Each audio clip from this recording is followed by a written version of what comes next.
আসসালামু আলাইকুম দর্শক, শুভেচ্ছা নিন। আপনাদের সবাইকে স্বাগত জানাচ্ছি আমি কনক সারোয়ার আজকের অনুষ্ঠানে। দর্শক, শিরোনাম দেখে বুঝতে পারছেন ডক্টর ইউনূস গত ৮ মাসে তার যে ব্যক্তিগত যে ক্যারিশমা, তার ব্যক্তিগত যে যোগাযোগ, তার ব্যক্তিগত যে উদ্যোগ, এই উদ্যোগগুলোই তিনি ইতিমধ্যে একটি ক্যারিশম্যাটিক নেতায় পরিণত হয়েছেন। বাংলাদেশের সকল পর্যায়ে তার যে গ্রহণযোগ্যতা ইতিমধ্যে তৈরি হয়েছে, সেই বিষয়টি নিয়ে আজকে আমরা কথা বলবো। ডক্টর ইউনূসের এত পজিটিভ এবং এত ক্যারিশম্যাটিক বিভিন্ন সিদ্ধান্তের পরও এবং সাফল্যের পরও বাংলাদেশের এক শ্রেণীর মিডিয়া এই বিষয়গুলোকে নিয়ে খুব বেশি আলোচনা করছে না। সাধারণ মানুষের মুখে মুখে ছড়িয়ে পড়ছে সবকিছু। তো এই বিষয়গুলো নিয়ে আজকে আমরা একটু কথা বলবো, সার্বিক পরিস্থিতি নিয়ে একটু কথা বলতে চাই। আমার সঙ্গে যোগ দিচ্ছেন আপনাদের অত্যন্ত প্রিয় মানুষ, কোনো বিশেষণহীন ভাবেই ডাক্তার পিনাকি ভট্টাচার্য। যদিও তিনি লিখেন না, পিনাকিদা আপনাকে স্বাগত। এবং আমার সঙ্গে যোগ দিচ্ছেন আপনাদের আরেক প্রিয় মানুষ ইলিয়াস হোসেন। ইলিয়াস, স্বাগত জানাচ্ছি আপনাকে। আসসালামু আলাইকুম।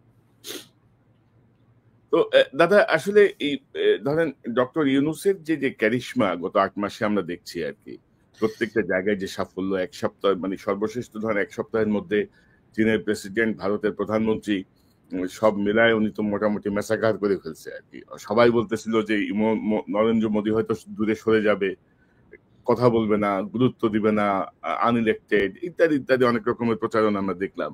তো সকল শত্রুর মুখে ছাই দিয়ে মোটামুটি ডক্টর ইউনূস তার আপন মহিমায় ক্রমাগত উজ্জ্বল হয়ে উঠছেন। কারো কারো পাথর চাপা বুকে পাহাড় হয়ে গেছে কিনা আমাদের সন্দেহ। পাথর চাপা যে বুকে ছিল সেটা হয়তো এখন পাহাড়ে পরিণত হয়েছে। তো সবাই আসলে কিং কর্তব্য বিমূঢ় যে মানে সবাই ভাবছে আরে একটা ব্যাংকার, ইকোনমিস্ট, এত বয়স্ক একজন মানুষ কি আর করবে, মানে দেখি না কয়দিন কি হয়, দেখি না কি করে, এই করতে করতে কিন্তু ডক্টর ইউনূস সবাইকে টেক্কা দিয়ে দিয়েছেন। তো আপনাকে দিয়ে শুরু করতে চাই। ডক্টর ইউনূসের যে সাফল্যগুলো ইতিমধ্যে আমরা দেখছি, সে বিষয়টা নিয়ে আমার মনে হয় যে আপনি যদি একটু সূচনা করেন ভালো হয়। না, প্রথম বিষয়টা হচ্ছে যে প্রফেসর ইউনূস যে কি জিনিস, এটা তো বাংলাদেশকে বুঝতে দেয়নি গত 15-16 বছর হাসিনা। হ্যাঁ, কারণ হাসিনার মাথায় সবসময় ছিল এই সম্ভাবনাটা যে আমি আমার প্রতিপক্ষকে নিশ্চিহ্ন করে দেব, এবং প্রতিপক্ষ পলিটিক্যাল পার্টি থেকে তো অবশ্যই বিএনপি জামাতকে আমি নিশ্চিহ্ন করে দেব, এবং পলিটিক্যাল পার্টির বাইরে যে ন্যাশনাল ফিগার গুলো আমার প্রতিপক্ষ হতে পারে, আমাকে রিপ্লেস করতে পারে, মানুষের মনে আশা জাগাইতে পারে ভবিষ্যতের বাংলাদেশের নেতা হিসেবে, তাকেও আমি ক্র্যাশ করে দেবো। এর মধ্যে প্রফেসর ইউনূস ছিলেন, এবং প্রফেসর ইউনূস কে বাংলাদেশ কাজে লাগাতে পারেনি। টু টেল ইউ ফ্র্যাঙ্কলি, এটা একদমই পারেনি বাংলাদেশ কাজে লাগাতে। তাকে অন্য দেশ কাজে লাগাইছে, পৃথিবীর সব দেশ তাকে কাজে লাগাইছে, পৃথিবীর সব দেশে তার মেধা, দক্ষতা এটা কাজে লাগছে, পৃথিবীর সব দেশে সে সেলিব্রেটেড। এইরকম ফিগার বাংলাদেশের ইতিহাসে আগামী 50-100 বছরে আসবে কিনা এটা আমার সন্দেহ আছে। মানে আমি অবশ্য ভবিষ্যৎ নিয়ে এত বড় ইয়ে করতে চাই না, কারণ আমরা ডেফিনেটলি আমরা প্রত্যাশা করি যে প্রফেসর ইউনূসের যোগ্যতাকেও ছাড়িয়ে যাক আমাদের আগামী প্রজন্ম। কিন্তু আমরা তো ধরেন জিয়াউর রহমানের পরে এত বড় কারিশম্যাটিক লিডার আমরা বাংলাদেশে পাইনি, আর নট ইভেন শেখ মুজিবও এই লেভেলের কারিশম্যাটিক লিডার ছিল। তো এই জায়গাটা এসে উনি কাজ করার সুযোগ পাইছেন অনেক বেশি বয়সে। আমাদের সবার মনেই একটা আশঙ্কা ছিল যে এই বয়সে উনি কেমন সময় দিতে পারবেন, কেমন পারফর্ম করবেন, ওনার সেই উদ্যমটা আছে কিনা, কিন্তু এটাকেও উনি পিছনে ফেলে দিয়েছেন। উনি একেবারে তরুণদের মতোই একই গতিতে উনি দৌড়ে যাচ্ছেন, এবং মাত্র 8 মাস। আজকের ভিডিওতে আমি বলছি যে প্রফেসর ইউনূস যেদিন ঈদের মাঠে হাত যারা ছুঁইতে পারছে তারা সবাই বলছে যে স্যার আর 5 বছর। কেন সবাই এরকম আহ্বান জানাচ্ছে, আকুতি জানাচ্ছে? কারণ এই একটা মানুষ অনেক দিন পর মানুষকে মানুষের মর্যাদা দিতে পারছে। হ্যাঁ, এটাই ইম্পর্টেন্ট। হ্যাঁ, এটাই ইম্পর্টেন্ট। এবং এই জায়গাটায় যে প্রফেসর ইউনূস যে স্ট্যান্ডার্ড সেট করে দিয়ে যাচ্ছে আমাদের ভবিষ্যৎ রাষ্ট্রনেতাদের জন্য, ভবিষ্যৎ শাসকের জন্য, এই স্ট্যান্ডার্ডটা অ্যাচিভ করতেই হবে, এবং এটা খুবই ইম্পর্টেন্ট। স্যার যতদিনই থাকেন, স্যার সামনের ডিসেম্বরে ইলেকশন দিয়ে চলে যান বা সামনের জুনে ইলেকশন দিয়ে চলে যান, হোয়াট এভার, যে যতদিনই থাকেন উনি যে স্ট্যান্ডার্ডটা সেট করে দিয়ে যাচ্ছেন এটাই বাংলাদেশের শাসনের স্ট্যান্ডার্ড, এটাই বাংলাদেশের রাষ্ট্রনেতার স্ট্যান্ডার্ড হয়ে থাকবে। এবং এখানেই এই পুরনো রাজনীতিবিদদের আতঙ্ক, ভয় যে আমরা তো আসলে পারবো না এটা করতে, আমাদের এই মেধা, এই যোগ্যতা, এই ভিশন এটা তো নাই। সেই জন্যই যত কম ছোট করা যায় ওনার শাসনকালটাকে, এবং যত তাড়াতাড়ি ওনাকে ডিসক্রেডিট করে বের করে দেওয়া যায় এই চেষ্টা হয়েছে। এবং এটা সম্ভব হবে না এই কারণেই যে বাংলাদেশের মানুষ প্রফেসর ইউনূসের পাশে দাঁড়িয়ে গেছে। হ্যাঁ, একটা বিশাল প্রাচীর হয়ে ওনার পাশে দাঁড়িয়ে গেছে। এবং উনি বিপ্লবের কেউ ছিলেন না, কিন্তু উনি বিপ্লবে পার্টিসিপেট করেননি। হ্যাঁ, উনি এমনকি বিপ্লবের সময় দেশেও ছিলেন না, কিন্তু উনি বিপ্লবের আইকন হয়ে উঠছে। এটা একটা অসাধারণ বিষয়। হ্যাঁ, আমি এটাকে তুলনা করতে চাই খোমেনির সাথে। খোমেনিও প্যারিসে ছিলেন ওই সময়, এবং প্যারিস থেকে দেশে ফিরে গেলেন। হ্যাঁ, তো সেই প্রত্যাবর্তনের পর খোমেনি যেই ফিগার হয়ে উঠেছিলেন ইরানে, প্রফেসর ইউনূস ঠিক একই লেভেলের ফিগার হয়ে উঠেছেন। এবং আমি আশা করি যে দুইটা জিনিস আছে, সেটা হচ্ছে যে এক, যেখানে আমি মনে করি যে যেখানে আনকম্প্রোমাইজিং প্রফেসর ইউনূস, সেটা হচ্ছে শেখ হাসিনা এবং আওয়ামী লীগের বিচার। এবং ২ নাম্বার হচ্ছে যে ভারতের সাথে ভারতের সামনে মাথা উঁচু করে দাঁড়ানো। এবং এই জিনিসটা আমরা চাই যে এটা প্রফেসর ইউনূস যেটা করেছেন, মিটিং এ যা বলেছেন আমরা তো দেখেছি, মোদির সাথে মিটিং এ কি বলেছেন। হ্যাঁ, এবং এই জিনিসটা অব্যাহত থাকলে বাংলাদেশের মানুষ ওনাকে আর কখনোই ছাড়তে চাইবে না। জি দাদা, আমি আরো বিস্তারিত ভাবে ধরেন চীন সফর, ভারতের সাথে নরেন্দ্র মোদীর সাথে যে বৈঠক, বা সাম্প্রতিক সময় যে আমেরিকার সাথে যে ট্রেডের যে শুল্কের যে বিষয়টা নিয়ে একটু আসবো আমি।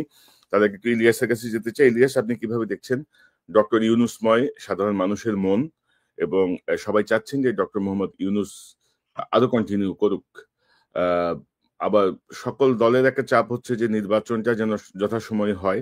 তো সব মিলিয়ে আপনার পর্যবেক্ষণ ইউনূসের, মানে ব্যক্তিগত ইউনূস, আমি কিন্তু পুরো ডক্টর ইউনূস সাহেবের মন্ত্রী পরিষদের কথা বলছি না, উপদেষ্টা পরিষদ না, শুধু ডক্টর ইউনূসের যে ক্যারিশমা, আমরা সেটাকে হাইলাইট করতে চাচ্ছি। হাইলাইট মানে কি, সেটা নিয়ে আমরা আলোচনা করতে চাচ্ছি। এটা অলরেডি হাইলাইটেড, আপনার কাছ থেকে শুনি।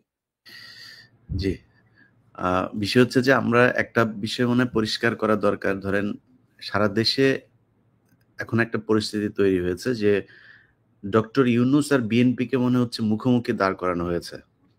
এই জায়গাটা মনে হয় আমাদের পরিষ্কার করা উচিত। আমরা আলাদাভাবেও যখন কথা বলি, আমরা জানি যে এই দেশে মানে একটা আনইলেক্টেড গভর্নমেন্ট বেশি দিন থাকতে পারে না, এটা থাকা সম্ভবও না। আলটিমেটলি একটা নির্বাচিত সরকারকেই ক্ষমতায় আসতে হবে, তাদেরকেই দেশ চালাতে হবে, এবং যে কথাটা ডক্টর মোহাম্মদ ইউনূসও বলেন।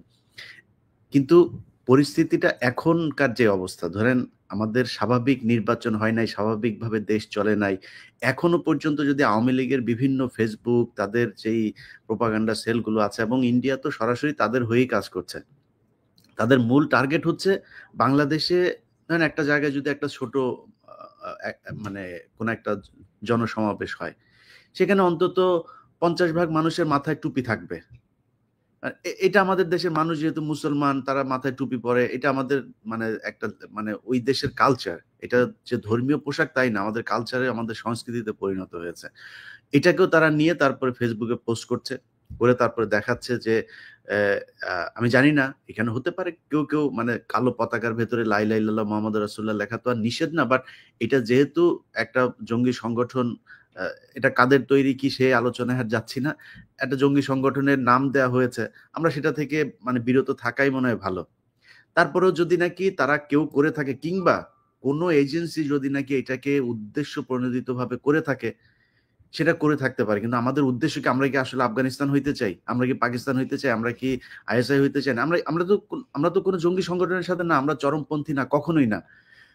অথচ এইটাকে তারা পুঁজি করে সেই ছবিগুলোকে নিয়ে বিভিন্ন জায়গায় দেখানোর চেষ্টা করছে যে বাংলাদেশ হচ্ছে ইসলামী চরমপন্থীদের দখলে চলে যাচ্ছে। এটা যদি আপনি কয়েকটা সিকোয়েন্সে যদি ভাগ করেন, দেখেন ঈদের আগের দিন প্রথম আলোর একটা নিউজ ছিল, আপনাদের কারো চোখে পড়েছে কিনা জানি না, আমিও দেখিনি, আমাকে একজন পাঠিয়েছে, একজন সাংবাদিকই পাঠিয়েছেন। তিনি দেখলাম যে সেখানে আজ চাঁদ দেখা গেলে কাল ঈদ, এটা হচ্ছে ইয়েটা আমি কনক ভাইকে এটা পাঠাতে চেয়েছিলাম। তো সেইখানে একটা ব্যানার আছে, ব্যানারের পেছনে অনেকগুলো মানুষ, সেই মানুষগুলোর সাথে আপনার একটা কুকুরকে দিয়ে দেওয়া হয়েছে। আচ্ছা, আপনি আমাকে বলেন যে প্রথম আলোর ঈদের দিনের ইয়ের সাথে এই যে এই এই এই উল্টা হচ্ছে হয়ে গেছে, উল্টা হয়ে গেছে। আমাকে একটু করতে হবে। আচ্ছা, তো এখন ধরেন, আচ্ছা এই হচ্ছে ইয়েটা, দেখেন এই যে কোন একটা কুকুর ঈদ মোবারকের নিচে, কুকুর না গরু? ঠাকুর, হ্যাঁ কুকুর। আচ্ছা, গরুর তো শিং থাকবে, কুকুর একটা। আচ্ছা, তো এটা এখানে দেওয়া হয়েছে। আচ্ছা, এরপরে তারা আরেকটা নিউজ করেছে, এই ঠিক ঈদের আগে দিয়েই নিউজ করেছে যে ওই কাপাসিয়াতে এক মুসল্লিরা, তাদের শিরোনামটা হচ্ছে নাটক বন্ধ করে দিল মুসল্লিরা। আচ্ছা, মুসল্লি মানে কি? বাংলাদেশে যারা নামাজ পড়ে তারা সবাই মুসল্লি, মানে মসজিদে নামাজ পড়তে গিয়েছে তারাই তাদেরকে মুসল্লি বলা হয়। তার মানে মুসল্লি ইনডিরেক্টলি সে এটাই বোঝাচ্ছে যে মুসলমানরা হচ্ছে গিয়ে নাটক বন্ধ করে দিল। বাংলাদেশের মানুষ, আরে ভাই এই দেশ এরকম এক জায়গায় গিয়ে পৌঁছেছে যে পর্ন জোর করে সরকারিভাবে বন্ধ করতে হয়। তো পর্ন সাইট আপনি বন্ধ করার জন্য সরকারিভাবে সেই দেশে আপনি বলছেন যে এই দেশে নাটক চলতে দেয় না? সারাদিন নাটক সিনেমা দিয়ে ভরপুর, নাটক নাকি চলতে দেয় না, নাটক বন্ধ করে দিয়েছে। প্রথম আলো এই নিউজ করেছে। আচ্ছা, নিউজ করার আগে আর পরে যেই দেশের প্রাইম মিনিস্টার পর্যন্ত নাটক করে, হ্যাঁ, এবং এত বেশি নাটক করে যে আমাদেরকে বলতে হয় নাটক কম করো প্রিয়, সেই দেশের নাটক চলে না। এখন এই বিষয়গুলো যদি সবই করেন, এখন মানুষ তো রিয়েক্ট করে নাই, যেটা 2007 সালে প্রথম আলো করেছিল, সেই এক কার্টুন দিয়ে তারপরে মুসলমানদেরকে ঝাঁপায় তারপরে রাস্তায় নামালো, নামানোর পরে তারপরে এই যে 15 বছর সেই প্রথম আলোর কার্টুনের চললো বাংলাদেশ। সারা পৃথিবী জানলো যে এই দেশ মুসলমানদের ইয়েতে চলে যাচ্ছে, চরমপন্থীরা দখলে নিচ্ছে। ঈদের আগেও আপনি যদি চ্যানেলের জিল্লুর যে বক্তব্য, জিল্লুর হঠাৎ করে বলে বসলো যে এই দেশে নাকি বিশাল চরমপন্থী। জিল্লুর, তোমার সেই জঙ্গি হামলা কই? ঈদের পরে না বলে জঙ্গি কোথায় কোথায় জঙ্গি হামলা হবে জিল্লুর সেটাও বলে দিল।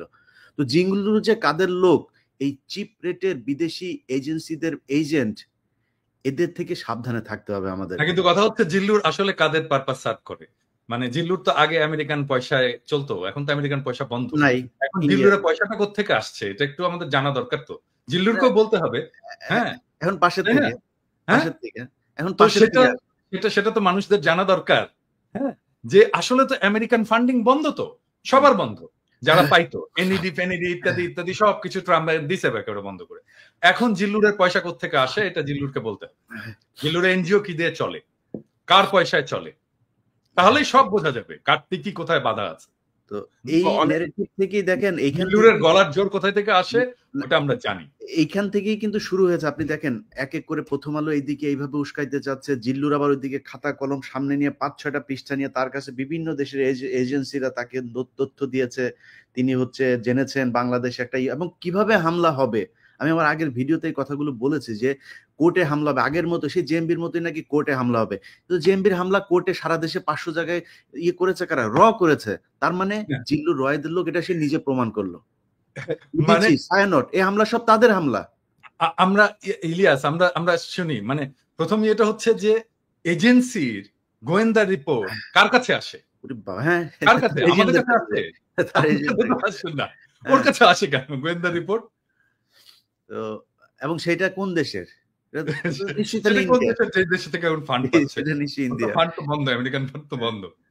তো এই হচ্ছে অবস্থা। তারা যে চেষ্টাটা করেছিল সেটার কিছুটা প্রতিফলন আবার নিউ ইয়র্ক টাইমস তাদের নিউজ করেছে, বাংলাদেশে ইসলামপন্থীদের করেছে। বাংলাদেশ ইসলামপন্থীদেরই দেশ, এই দেশে ইসলামের পন্থীরা যা চায় সেইভাবেই চলবে। এটা তো খ্রিস্টানের দেশ না, এটা তো ইহুদির দেশ, এটা হিন্দুদের দেশ না, এই মুসলমানদের দেশ। তো মুসলমানরা যেমন চায় তেমনি চলবে। আপনার কোন দেশ আছে যে যেখানে আপনি যদি গণতন্ত্র মানেন, তো মুসলমান যদি চায় যে আমার দেশ আজকে তারা যদি বলে এই দেশ শরিয়ায় চলবে, এই দেশ না আমার ওপেন সেক্স কান্ট্রি হবে, সমস্যা কি? যা চায় তারা তাই হবে। তো যাই হোক, এই বিষয়গুলো নিয়ে তারা চাচ্ছে বিদেশিদের আবার ফের সে আগের মতো ইনভলভ করতে। এখন সমস্যাটা সেটা হচ্ছে যেটা নিয়ে আমরা আজকে আলোচনা করছি, ডক্টর মোহাম্মদ ইউনূসের। ডক্টর মোহাম্মদ ইউনূস এই চীনের যেই সফরটা, শেখ হাসিনাকে ইন্ডিয়াতে গেলে কাদেরকে দিয়ে, বাইজি টাইজিদেরকে দিয়ে বরণ করতো আমরা দেখেছি, ঢোল তবলা দিয়ে, তারপরে নেচে গেলে শেখ হাসিনা নিজেও ডান্স করেছেন, এগুলো দিয়ে বরণ করতো। একটা ছোট্ট মন্ত্রীকে পর্যন্ত পাঠায় নাই, উপমন্ত্রী, মন্ত্রণালয়ের কর্মকর্তা, এদেরকে দিয়ে তাকে রিসিভ করাইতো। আমার বিশ্বাস করেন, মানে অন্তরটা একদম ভরে গিয়েছে যখন দেখলাম মোদি সহ পুরো ভেতরে থাকা লোকগুলো সব দাঁড়িয়ে গেল, ইউনূস ঢুকলো, মনে হলো আমেরিকার প্রেসিডেন্ট ঢুকলো অন্যান্য কয়েক দেশের, তাও সেই মানে বড় কোনো দেশ না, ওই D8 ওই টাইপের দেশ না, মনে হলো যেন এই আসিয়ান টাসিয়ান এই টাইপের কোনো সংস্থার ভেতরে আমেরিকান প্রেসিডেন্ট এসছে, তিনি আসার পরে সব দাঁড়ায় গেল, এরকম ভাবে তাকে সম্মাননা দেওয়া হলো। এটাকে নিয়ে আওয়ামী লীগের লোকজন নানান ধরনের তুচ্ছ তাচ্ছিল্য করে কথা বলার, অথচ ওনাদের নেত্রী বাথরুমের চিপায় ওই কার্পেট মানে করে ক্রস করে মাটি দিয়া খালি পায়ে দৌড় দিয়ে আসা চেষ্টা করেছে সাথে একটা ছবি তোলার জন্য। কত নাটক আমরা দেখেছি এই দেশে, ইউনূসকে তাদের ভাল লাগে না। তা আমার বক্তব্যের প্রথম পার্টটা আমি এটা দিয়ে শেষ করতে চাই, আমরা ইউনূসকে এই দেশে বিএনপির মুখোমুখি দাঁড় করাইতে চাই না। আলটিমেটলি এই দেশে নির্বাচন হবে, আমার মনে হয় নির্বাচন হলে তো বিএনপি ক্ষমতায় আসবে হয়তোবা, যদি জনগণ ভোট দেয়। কিন্তু এই মুহূর্তটা আমার মনে হয় ইউনূসকে দরকার, কারণ দেশের একটা স্টেবল পরিস্থিতিতে যাওয়া পর্যন্ত এই জঙ্গি নাটক টাটক এইসব, এই অর্থনৈতিক যে একটা মন্দা চলছে, এগুলো থেকে বের হওয়ার জন্য ইউনূসকে দরকার। এবং আমি আমার ব্যক্তিগত মতামত, আমি মনে করি বিএনপি যদি ক্ষমতায় আসেও, যদি ইউনূস রাজি থাকে, ওনাকে প্রেসিডেন্ট বা কোনো একটা পদ তৈরি করে তারপর রাখা উচিত, যেটা একটা মেন্টর হিসাবে কাজ করবে, মানে সর্বোচ্চ সম্মানের একটা জায়গায় থাকবে। যে যেমন ধরেন ব্রিটিশ রানী এখনো পর্যন্ত রানী, তার তো কোনো পাওয়ার নাই, কিছুই নাই, কিন্তু তারপরেও তার সম্মান সবার চাইতে উপরে, ওরকম ভাবে রাখা যাইতে পারে। এটাতে আমাদের আন্তর্জাতিকভাবে ইউনূসকে যেই অবজ্ঞা করা হয়েছে, তাকে আমরা এতদিন ধরে, যেটা দাদা বলেন, কাজে লাগাইতে পারি নাই, আমরা মনে হয় তাকে পুরোপুরি কাজে লাগাইতে পারি। আর এই ডক্টর কনক সারোয়ার, পিনাকি ভট্টাচার্য কিংবা ইলিয়াস এই 5 বছর ধরে এই সোশ্যাল মিডিয়াতে আছে, যেহেতু এখনো বিক্রি হয় নাই, নতুন করে বিক্রি হওয়ার কিছু নাই। ইলিয়াস, আমি অন্য প্রসঙ্গে যাওয়ার আগে আপনি যে কথাটা বললেন, অনেকে দর্শকদের অনেক স্মৃতি থেকে ছুটে গেছে, এটা দেখতেছে আমার কাছে এখানে আছে, যে শেখ হাসিনার এই যে ঘাটের উপর দিয়ে হেঁটে যে বাইডেনের কাছে যাওয়ার এই যে মনোযোগ আকর্ষণের যে চেষ্টা, হ্যাঁ, এইটাকে এই দর্শকদেরকে একটু আবার দেখাই দিলাম আর কি, যে তাদের প্রিয় নেত্রী হাসিনা, আওয়ামী লীগের প্রিয় নেত্রী কি না করছে ক্ষমতায় টিকে থাকার জন্য, তাই না, মনোযোগ আকর্ষণের জন্য নানাভাবে আর কি। তো দাদা, এই যে আমরা তো আপনার কাছ থেকে একটু জানি যে সাম্প্রতিক সময়ে কিন্তু এই যে মার্কিন যুক্তরাষ্ট্রের যে ট্যারিফ শুল্ক, এটা কিন্তু আমার মনে হয় যে আমি নন টেকনিক্যাল পার্সন, কিন্তু এট এ গ্ল্যান্স আমার দেখে মনে হয়েছে যে এটা সমাধান করা খুব বেশি কঠিন কিছু না। অলরেডি তারা মিটিং করেছেন এবং সিদ্ধান্ত নিয়েছেন, বেশ কিছু ইফেক্টিভ সিদ্ধান্ত আমার মনে হয়। কারণ প্রেসিডেন্ট ট্রাম্প কিন্তু যেই দেশ যত শুল্ক নিচ্ছে তার 50% তাদের উপর ইম্পোজ করে দিছে। তো আমার মনে হয় যে এটা সমাধান করা বাংলাদেশের জন্য খুব কঠিন কিছু হবে না। তো সার্বিকভাবে আপনি চীন সফর, ইন্ডিয়ার প্রাইম মিনিস্টারের সঙ্গে বৈঠক এবং এই যে ট্যারিফ, এটা নিয়ে যদি একটু সংক্ষেপে যদি আপনার বিষয়টা বলেন, দর্শকদের জন্য একটু বুঝতে সুবিধা হবে যে আপনার। আমরা অনেকদিন আগে থেকেই বলে আসতেছি যে গ্লোবাল ইকোনমির সেন্টারটা শিফট হয়ে যাবে চায়নাতে, মানে আমাদের অঞ্চলে, এবং আমাদের প্রক্সিমিটির কারণে চায়নার এই গ্রোথ এবং এই গ্লোবাল ইকোনমির লিডারশিপের সুবিধা নিয়ে আমরা আমাদের অর্থনীতিকে নতুন করে গড়ে তুলতে পারি এবং আমরা চীনের সাথে সাথে আমাদের গ্রোথটাকে অ্যাডভান্স করতে পারি। সেজন্য চীনের সাথে আমাদের খুবই ভালো একটা সম্পর্ক, অর্থনৈতিক, রাজনৈতিক, বাণিজ্যিক সম্পর্ক, সামাজিক সম্পর্ক এবং পিপল টু পিপল যে সম্পর্ক, সেটাকে আমরা গড়ে তুলতে পারি। এবং সেই জন্য আমি বাংলাদেশের তরুণদেরকে আজ থেকেই বলি যে, যেমন ধরেন আমাদের আগের জেনারেশন যেটা ভুল করেছে আর কি, সেটা হচ্ছে ইংরেজি না জানা। ইংরেজি থেকে দূরে থাকার কারণে আমরা গ্লোবাল কমিউনিটির সাথে সেভাবে মিশতে পারিনি। এবং এখন যে সুযোগটা আসছে, আমাদের চাইনিজ জানতে হবে। মানে আমাদের না জানলেও চলবে চাইনিজ, কিন্তু আমাদের পরের যারা প্রজন্ম তাদেরকে চাইনিজ জানতে হবে, ম্যান্ডারিন জানতে হবে, ভালো চাইনিজ জানতে হবে, যদি আমাদের সত্যিকার অর্থেই এই ইকোনমিক গ্রোথের সাথে আমাদেরকে এক পার যেতে হয়। এটা হচ্ছে নাম্বার 1 ইস্যু। নাম্বার 2 ইস্যু হচ্ছে যে পৃথিবী আর আগের হিসাবে তো আর চলবে না। মানে ধরেন এই 70 দশকের আগের হিসাবে চলবে না। এখন গ্লোবাল ইকোনমি এবং পলিটিক্স এর সেন্টার অনেকগুলো জায়গায় হবে। আমেরিকার অর্থনৈতিক কর্তৃত্ব কমবে, কিন্তু স্টিল তার পলিটিক্যাল কর্তৃত্বটা থাকবে গ্লোবালি। আমাদের আমেরিকার সাথে একটা সম্পর্ক রাখতে হবে লং টার্মে, এবং সেটা কিভাবে রাখা যায় সেটা নিয়ে আমি একটা ভিডিও করেছি, যে কৃষিভিত্তিক যে সমস্ত রাজ্যগুলো আছে তার সাথে আমাদের বাণিজ্য বাড়ানো, এবং এটা যদি বাড়ে তাহলে আমাদের ট্যারিফ এমনিতেই কমবে। হ্যাঁ, আমি তখনও জানতাম না যে ট্যারিফ ইম্পোজ হচ্ছে। তো এটা যেদিন ট্যারিফ ইম্পোজ হলো তার 2 দিন আগে বোধহয় আমি করেছিলাম। তো আমাদের যদি আমদানি বাড়ে আমেরিকা থেকে, আমাদের ট্যারিফ, রেসিপ্রোকাল ট্যারিফ এমনিতেই কমে যাবে।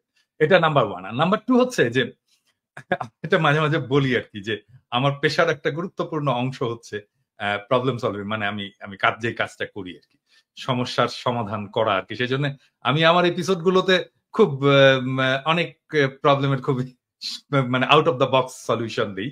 এবং এই ট্যারিফ বাড়ানোর ফলে আমাদের সামনে একটা ইউনিক অপরচুনিটি তৈরি হয়েছে। আমি এইখানে এটা বলতে চাচ্ছি না কারণ এই জন্য না যে চাই না সেটা না, আমি একটা এপিসোড করেছি কারণ এটা এক্সপ্লেন করতে হবে যে আসলে কি করা যায় এবং কি করলে এই প্রবলেমটাকে আমি অপরচুনিটিতে শিফট করতে পারি। মানে বিজনেসে আমরা যা করি আর কি, যে প্রবলেম আমরা অ্যান্টিসিপেট করি আগে, এবং এই প্রবলেমটাকে কিভাবে আমি সুযোগ হিসেবে ব্যবহার করতে পারি, এটাই বিজনেসের মূল আর কি। কি বলবো এটা কি, তো যেহেতু আমি বিজনেসের লোক, আমার মাথায় ওইটাই সবসময় ঘুরতে থাকে যে সমস্যা কি হতে পারে, এটাকে আমি কিভাবে অপরচুনিটিতে শিফট করতে পারি। এই প্রবলেমটা আমাদের যে কি সিরিয়াস একটা অপরচুনিটি না, আমি কিন্তু খুবই হ্যাপি। এবং এইটার জন্য যেই সিদ্ধান্তটা নিতে হবে, এটাতে প্রফেসর ইউনূসকে নিজেকে ইনভলভ হতে হবে, শুধু নিজেকে না, আর একটা সিনারিও এভালুয়েশন করতে হবে এবং এটার জন্য ইন্টারন্যাশনাল এজেন্সিকে কাজে লাগাতে হবে। যেমন ধরা যাক বিসিজি বা পিডব্লিউসি, এদেরকে ইনভলভ করতে হবে। করে আমরা যদি মোটামুটি 1-1.5 মাসের মধ্যে আমরা যদি সমস্ত অ্যানালাইসিস কমপ্লিট করে একটা ফার্ম ডিসাইসিভ ডিসিশন নিতে পারি, তাহলে বাংলাদেশের চেহারা পাল্টে যাবে, জাস্ট যদি এই ট্যারিফটা এরকম থাকে। হ্যাঁ, তো এটা কালকে আসবে সম্ভবত এপিসোডটা। এবং আমি বাংলাদেশের মানুষদেরকে বলবো আর কি, জনগণকে বলবো যে দেখেন, পৃথিবীতে কোনো সমস্যা না, হ্যাঁ, যদি আমরা সিচুয়েশনটাকে খুব ভালোভাবে ইন্টেলেকচুয়ালি অ্যানালাইসিস করতে পারি এবং তার ভিত্তিতে আমি একটা অ্যাকশন নিতে পারি। এবং বাংলাদেশে এত ব্রাইট ছেলেরা আছে না ইয়াং জেনারেশনে, যে এদের সামনে কোনো সমস্যা হয়ে থাকবে না।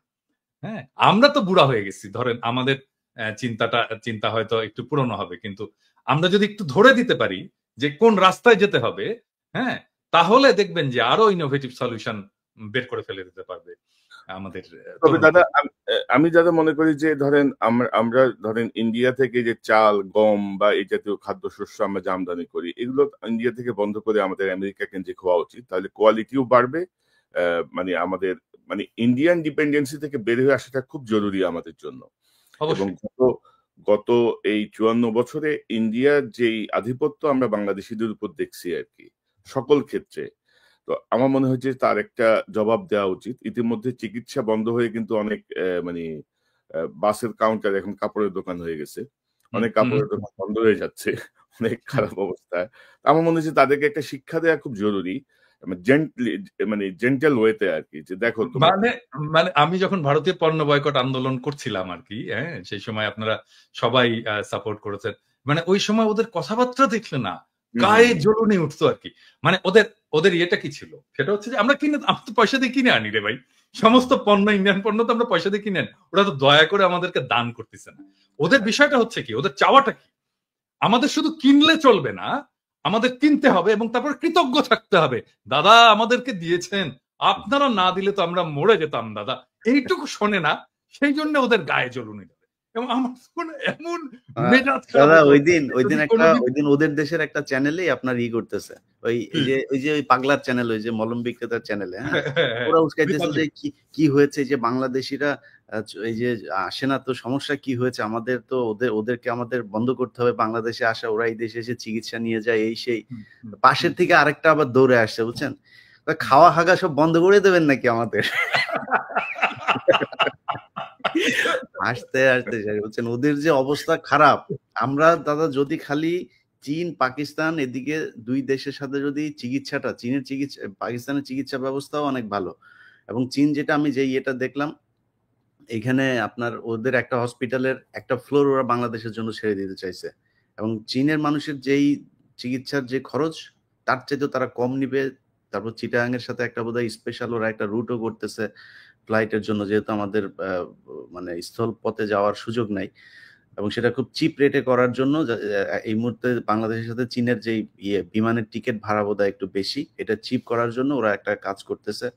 অনেকগুলো কাজ করে আসে এবং স্টুডেন্টদেরকে ওইখানে পাঠানোর জন্য আরো বেশি আমি মনে করি টেকনোলজিতে করার জন্য ওদের যেই এখানে হারবার্ড টারবার্ড যা যা আছে এমআই টেমআই এদের চাইতো আমার মনে হয় অনেক বেশি আপনার কি বলে চীনের ওদের ইউনিভার্সিটির মান কোনো অংশে কমা না, তো সেখানে পাঠানো যাইতে পারে। মানে ইলিয়াস ধরেন যে মানে ইন্ডিয়ান দাসত্বের চেয়ে আমি মনে করি যে চীনের সাথে বন্ধুত্ব বা আমেরিকার সাথে বন্ধুত্ব অনেক বেশি গুরুত্বপূর্ণ হবে বাংলাদেশের জন্য। এবং আমরা যে চিকিৎসার জায়গাটা যেহেতু তারা জোর করে আমাদের চিকিৎসার যে অধিকার, এটা তো বিশ্বব্যাপী মানবাধিকারের অন্যতম একটা অংশ বিষয়, তাই না? সেটি যেহেতু তারা বন্ধ করেছে গারল একটা অ্যাটিটিউড করে একটা স্বৈরাচারী শাসককে রক্ষা করার নামে, মানে বিশ্বের সর্ববৃহৎ গণতন্ত্রের দাবিদার একটা দেশ, তো আমার মনে হয় যে আমাদের ওই চিকিৎসার জায়গাটায় আমরা চীনের দিকেই থাকি, পাকিস্তানের দিকে যাই প্রয়োজনে। আর আমাদের দেশে তামিম ইকবালের চিকিৎসার পরে আসলে চিকিৎসকদের প্রতি অন্যরকম একটা আস্থা বেড়ে গেছে। না কনক, মানে আমাদের তো কিছু চিকিৎসার প্রবলেম আছে, এটা আমাদেরকে স্বীকার করতে হবে। বিং এ ডক্টর, এটা আমি সবসময় আত্মসমালোচনা হিসেবেই দেখি। হ্যাঁ, কিন্তু বাংলাদেশের চিকিৎসা ব্যবস্থাকে ঢেলে সাজাতে বড় জোর খুব বেশি হলে মানে বাংলাদেশের থেকে যাবে না তো কোথাও, বরং বাংলাদেশে আসবে চিকিৎসা করতে। এটা করতে হলে বড় জোর 10 বছর সময় লাগবে। মানে ধরেন আমি যদি দেশে যাই 10 বছর যদি কাজ করতে, সরকারে থাকতে হবে না, সরকারে থাকার দরকার নেই, সরকারের বাইরে থেকে যদি আমি 10 বছর কাজ করতে পারি না, বাংলাদেশের হেলথ সিস্টেম একদম পুরো পাল্টায় দেওয়া সম্ভব। হ্যাঁ, এবং বাংলাদেশের মানুষজন বাইরে থেকে চিকিৎসা করতে আসবে।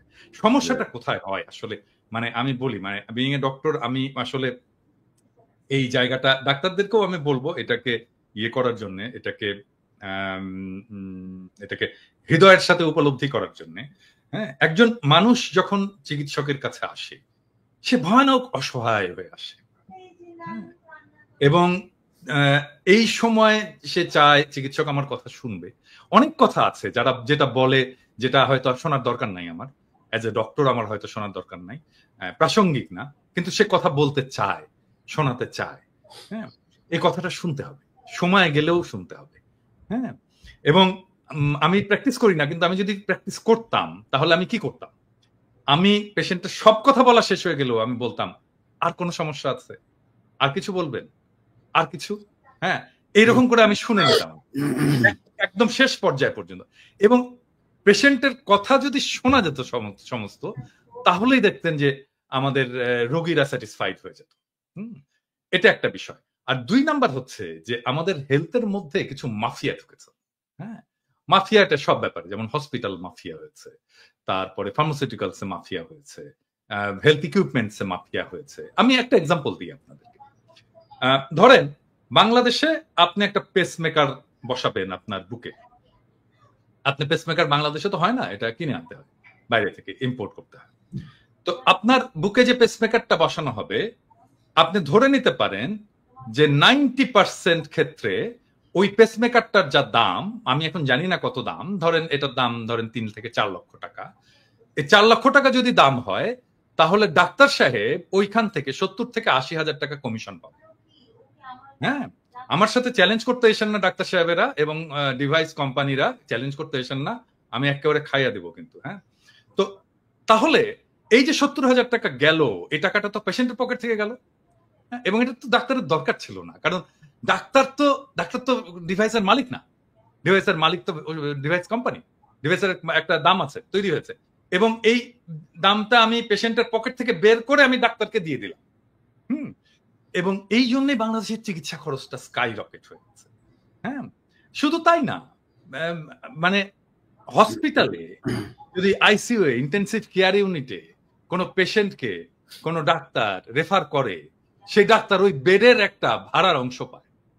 হ্যাঁ, সেই জন্য ইন্টেনসিভ কেয়ার ইউনিটে যখন পেশেন্ট থাকে, বিশাল একটা বিলের বোঝা তার কাঁধে চাপে। সো এই যে হেলথ মাফিয়া যেভাবে ধরেছে বাংলাদেশের হেলথ সেক্টরকে, এইটা থেকে মুক্ত করার জন্য একটা খুব স্ট্রং অ্যাক্টিভিজম দরকার, স্ট্রং পার্সোনালিটি দরকার, যাকে আসলে খাইয়া দিতে পারবে না এই মাফিয়া ইন্ডাস্ট্রি। হ্যাঁ, দাদা সেজন্য আরেকটা বিষয় জাস্ট দেশে আমি ফিরে গেলে আর কি, হ্যাঁ, মানে আমার সামনে এসে হয়তো মাস্তানি করতে পারবে না আর কি, আই বিলিভ যে এই মাফিয়া গ্রুপ। এবং এইটাকে বন্ধ করতে না পারলে আপনি এই হেলথে রিফর্ম করতে পারবেন। মাফিয়াদেরকে বন্ধ করতে হবে, মাফিয়াদেরকে খাইয়া দিতে হবে, মাফিয়াদেরকে খাইয়া দেওয়ার মতো ক্ষমতা বান কাউকে এটাকে ড্রাইভ করতে হবে। হ্যাঁ, সেটা যেই করুক, হ্যাঁ, সেটা আমি তাকে সাপোর্ট দেই বা আমরা সবাই মিলে তাকে সাপোর্ট দেই বা সে নিজেই এটাকে ড্রাইভ করবে। দাদা আরেকটা বিষয় আমি জাস্ট আপনার সঙ্গে যোগ করি, ধরেন মেডিকেল রিপ্রেজেন্টেটিভ মানে যে পরিমাণ ঘুষ দেয় ডাক্তারদেরকে, গাড়ি বাড়ি থেকে শুরু করে মানে চেম্বার সাজায় দেওয়া পর্যন্ত, এবং ভালো ওষুধ কিন্তু বাংলাদেশে তৈরি হয়, খুবই ভালো মানের ওষুধ, আন্তর্জাতিক মানের ওষুধ কিন্তু বাংলাদেশ ম্যানুফ্যাকচার করে, কিন্তু এমাররা যে ডাক্তারকে ঘুষ দিয়ে মানে তার কোম্পানির ওষুধ লিখতে বাধ্য করে, মানে এই যে অনৈতিক যে কাজগুলো, আমার তো মনে হয় যে খুব রিসেন্ট যদি ধরেন এই কমিশন বাণিজ্য আর এমআরদের এই অ্যাক্টিভিটি বন্ধ করা যায়, চিকিৎসা ব্যবস্থায় ধরেন 50% একটা ডেভেলপমেন্ট আমরা দেখতে পাবো। এটা হচ্ছে কি, এটা সামগ্রিক মেধাহীনতার বিষয়। মানে আমিও তো এখানে ফার্মাসিউটিক্যাল কোম্পানিতে কাজ করি, তাই না? মানে আমাদেরকেও ডাক্তারদের কাছে যেতে হয়, আমাদেরও রিপ্রেজেন্টেটিভরা ডাক্তারদের কাছে যায়, এবং এখানে যে ধরনের রুলস এবং রেগুলেশন আছে, মানে অনেক ডাক্তার ধরেন আমার সাথে মিট করলেন, হ্যাঁ, কথা বলবেন বা বললেন যে তোমার সাথে এই টাইমে আমি মিট করি, আমাকে অফিস থেকে রেঞ্জ দেওয়া আছে, আমি ঠিক কত টাকা খরচা করতে পারবো ওনাকে চা কফি খাওয়ানোর জন্য, হ্যাঁ, বা আমি ওনাকে কি গিফট দিতে পারবো, এটা টাকায় অঙ্কে ইয়ে করা আছে, এবং আমাকে এটা এসে ডিক্লেয়ার করতে হয় যে আমি এটা দিয়েছি ওনাকে, আমি ওনাকে এই রেস্টুরেন্টে খাইয়েছি, এই যে এত বিল, এবং এটার দাম জানেন, আমি বলি দুজনকেই বলি আর কি, মানে এটা লাঞ্চ যদি করাতে হয় তাহলে এটা 18 ইউরোর বেশি না। 18 ইউরোতে লাঞ্চ হয় কোনো ইউরোপে? হয় না তো, ভালো লাঞ্চ তো হয় না, তাই না? মানে আদতে আসলে আমরা কিছু করতে পারি না, আমরা এই দেশের ডাক্তারদেরকে গিফট, স্যাম্পল, এইটা সেটা এগুলো আমরা দিতেই পারি না। আমাদেরকে করতে হয়, আমাদের ইন্টেলেকচুয়াল কাজ করতে হয়, আমাদের রিসার্চ করতে হয়, রিসার্চে ডেটা দেখাইতে হয়, এটা দেখায় কনভিন্স করতে হয়, হ্যাঁ, অন্য কিছু করার এখানে সুযোগ নাই। ওই সিস্টেমটা বাংলাদেশে ইমপ্লিমেন্ট করা সম্ভব, এবং যেহেতু এটা করতে পারছে না বাংলাদেশে ফার্মাসিউটিক্যাল কোম্পানিগুলো, সেই জন্যে তারা ডাক্তারকে যে টাকা দেয়, মাসোহারা দেয়, মানে মাসে মাসে খাম দেয়, হ্যাঁ। এরকম এটা কিরকম জানেন, মানে এটা বলি না, এটা যারা শুরু করেছে, যারা এটা ইয়ে করেছে, এইরকম একটা কোম্পানির একজন সেলস ম্যানেজার আমার কোম্পানিতে চাকরি শুরু করলো আর কি, হ্যাঁ। তো আমি তাকে জিজ্ঞেস করলাম যে এই যে আপনারা যে টাকা পয়সা দিতেন এটা কিভাবে, তো খুব লজ্জা পাচ্ছে যে স্যার এইটা আর বললেন না স্যার, এটা যে কিভাবে করতাম, অনেক পায়াস ডাক্তার ছিলেন, টাকাটা নিতে চাইতেন না। তখন আমরা একটা টেকনিক করতাম। কি টেকনিকটা হচ্ছে আমি যে বলতাম, ডাক্তার সাহেব এটা তো আপনার কাছে আসতোই, হ্যাঁ, ডায়াগনস্টিকেরও কিন্তু একই জিনিস, ডায়াগনস্টিক যে টেস্ট হয় সেটারও একই জিনিস, ডাক্তার সাহেব এটা তো আপনার কাছে আসতোই, হ্যাঁ, এটা আমার কাছে এসছে থাকবে, হ্যাঁ, এটা কাজ করি ডাক্তার সাহেব, আপনি একটা এতিমখানায় দিয়ে দেন, আপনার হয়ে আমরা দিয়ে আসবো, হ্যাঁ। তো এরকম 3-4 মাস চলতো আর কি। ডাক্তার সাহেব এতিমখানায় দিয়েছে এই যে রশিদ, ডাক্তার সাহেব এতিমখানায় দিয়েছে এই যে রশিদ, ডাক্তার সাহেব এতিমখানায় দিয়েছে এই যে রশিদ, ওনারা খুব খুশি। চতুর্থ মাসে এসে বলতো ডাক্তার সাহেব আপনি দিয়ে দিন, এই যে রাখেন, বুঝতে পারছেন? মানে এই যে শিফট, এই যে আস্তে আস্তে আস্তে আস্তে আস্তে আস্তে তাকে সেন্সিটাইজ করে শিফট করে তাকে করাপ্ট করে ফেলা, এই করাপ্ট প্র্যাকটিসের মধ্যে ঢুকিয়ে ফেলা, এটা করেছে বাংলাদেশের ইন্ডাস্ট্রি, এই হেলথ ইন্ডাস্ট্রি। এবং আপনি তো দাদা ওইটা তো জানেন না, এখন চিকিৎসকদের প্রেসক্রিপশন ছাপায় দেয় এমআর মানে ওষুধ কোম্পানিগুলা, এবং যেটা নিচে এরকম একটা কার্বন পেপার থাকে, কি প্রেসক্রিপশন লেখা হচ্ছে ওইটা শেষ হওয়ার পরে জমা দিতে হয়। মানে এইটা তো মাইর ছাড়া উপায় নাই, অবস্থাটা ছাড়া উপায় নাই, ধরে ওই কোম্পানিকে ধরে কোম্পানির মালিককে একদম সপাং করে মাইর দেওয়া উচিত, গুলিস্তানে কামানের উপরে দাঁড় করায়। যে কোম্পানি এটা করেছে সেই কোম্পানির মালিককে অথবা মার্কেটিং ম্যানেজারকে। এখন এই প্রসঙ্গে আপনারা বলতে পারেন যে দাদা আপনি তো বাংলাদেশে ফার্মাসিউটিক্যাল কোম্পানিতে কাজ করেছেন, ইন্ডাস্ট্রিতে কাজ করেছেন, এই ধরনের কাজ কি আপনি করেছেন? মানে এইরকম কাজ আর কি না, আমি করিনি। আমার কোম্পানিতে কাজ করেছে এরকম অনেক লোক আছে এখন, হ্যাঁ, মানে অ্যাটলিস্ট আপনি বাংলাদেশের ইন্ডাস্ট্রিতে খোঁজ করলে আমার D16 কাজ করেছে, আমি ধরেন লাস্ট তো কাজ করেছি D16 2010 থেকে 18 পর্যন্ত 8 বছর D16 কাজ করেছে। সেই সময় ধরেন এখন আপনি প্রায় 300 লোক পাবেন যারা D16 কাজ করে এসছে, যে কারোর সাথে কথা বলতে পারেন, এনিওয়ান। নরমালি তো যে প্রেসক্রিপশন নিয়ে ডাক্তারের চেম্বার থেকে বের হলে ওষুধ কোম্পানির লোকজন দেখতে চাইতো যে প্রেসক্রিপশনটা একটু দেখি ডাক্তার সাহেব কি ওষুধ লিখছে। পরে তারা ডাক্তারকে আর ট্রাস্ট করলো না, মানে এত ঝামেলায় গেল না, তারা প্রেসক্রিপশনের বই ছাপাই দিছে, যা লিখবেন কপি থাকবে, আমরা জাজ করবো যে আপনি এটা রোগীদেরকে বলতে চাই, প্রেসক্রিপশন হচ্ছে অত্যন্ত প্রাইভেট একটা বিষয়, প্রপার্টি, হ্যাঁ, অত্যন্ত প্রাইভেট রেকর্ড, এবং এইটার ছবি তোলা অন্য কাউকে দেখতে চাওয়া এক্সেপ্ট ফার্মাসিস্ট, এটা আইনত নিষিদ্ধ, আইনত নিষিদ্ধ, হ্যাঁ। এবং এই আইনটাকে এনফোর্স করতে হবে, এটা বাংলাদেশ সরকারকেই করতে হবে, স্বাস্থ্য মন্ত্রণালয়কেই করতে হবে এটা।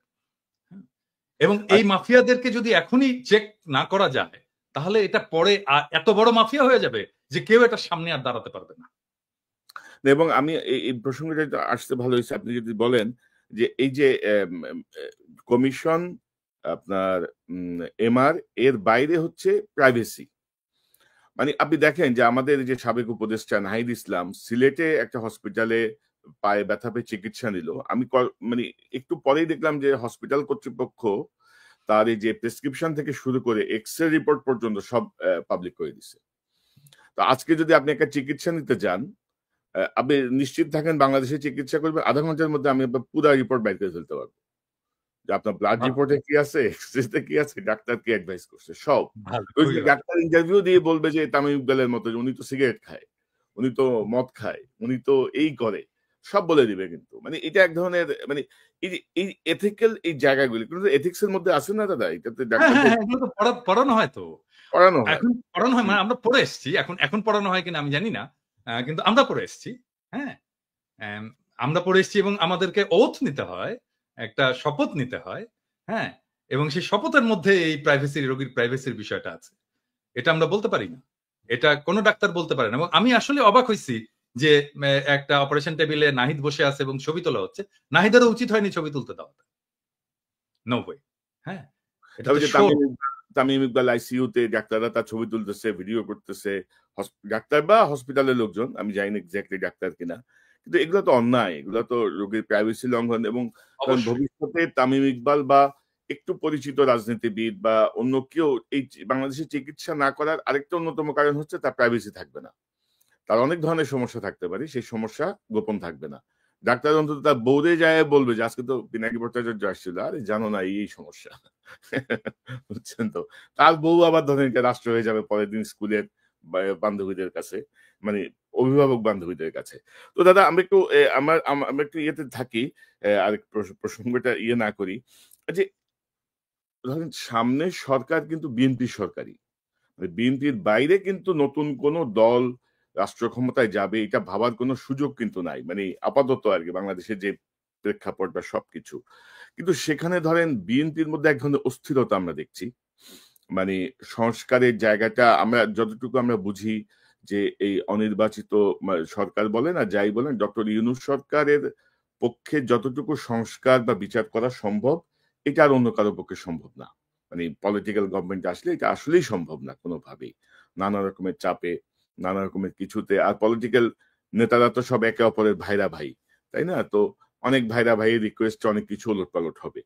তো মানে আমরা কি মানে জনগণ চাচ্ছে একটা দীর্ঘ সময় থাকুক ডক্টর ইউনূস, বিএনপি চাচ্ছে ডিসেম্বরের মধ্যে নির্বাচন হোক। এক হুজুর দেখলাম ওয়াজের মধ্যে বলতেছে ইউনূস সাহেব যতদিন বেঁচে থাকেন ততদিন যেন নির্বাচন না হয়।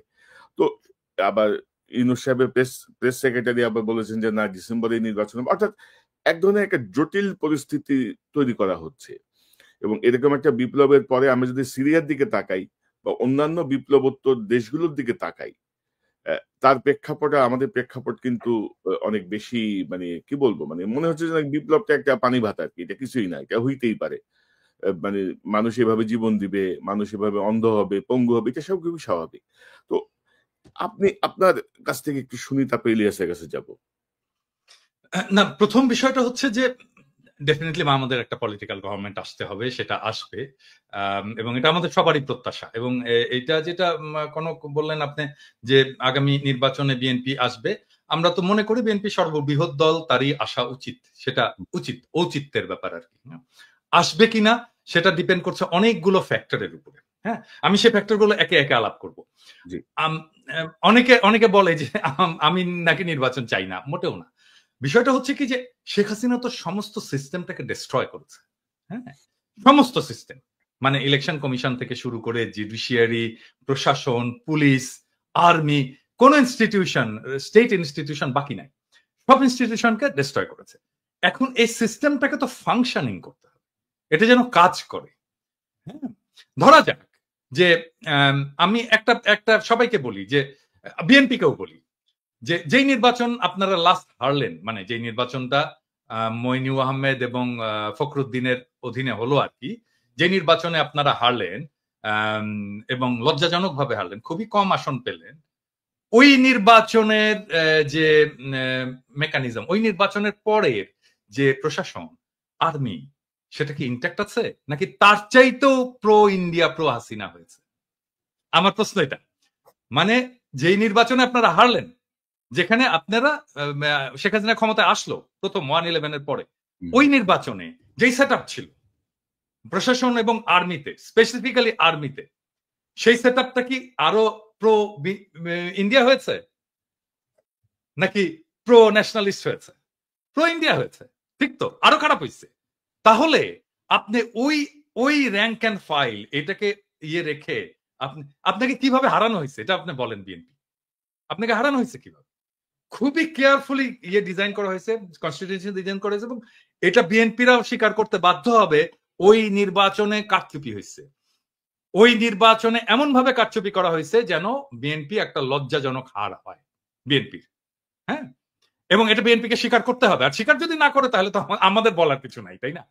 তো ওই সেট আপটা আরো খারাপ হয়েছে, এবং এটা তো আর্মি করছে, ওটা তো আর্মি করছে। তখন তো একটা আর্মি গভর্নমেন্ট, তো মইনু এবং ফখরুদ্দিনের গভর্নমেন্ট তো আর্মি গভর্নমেন্ট।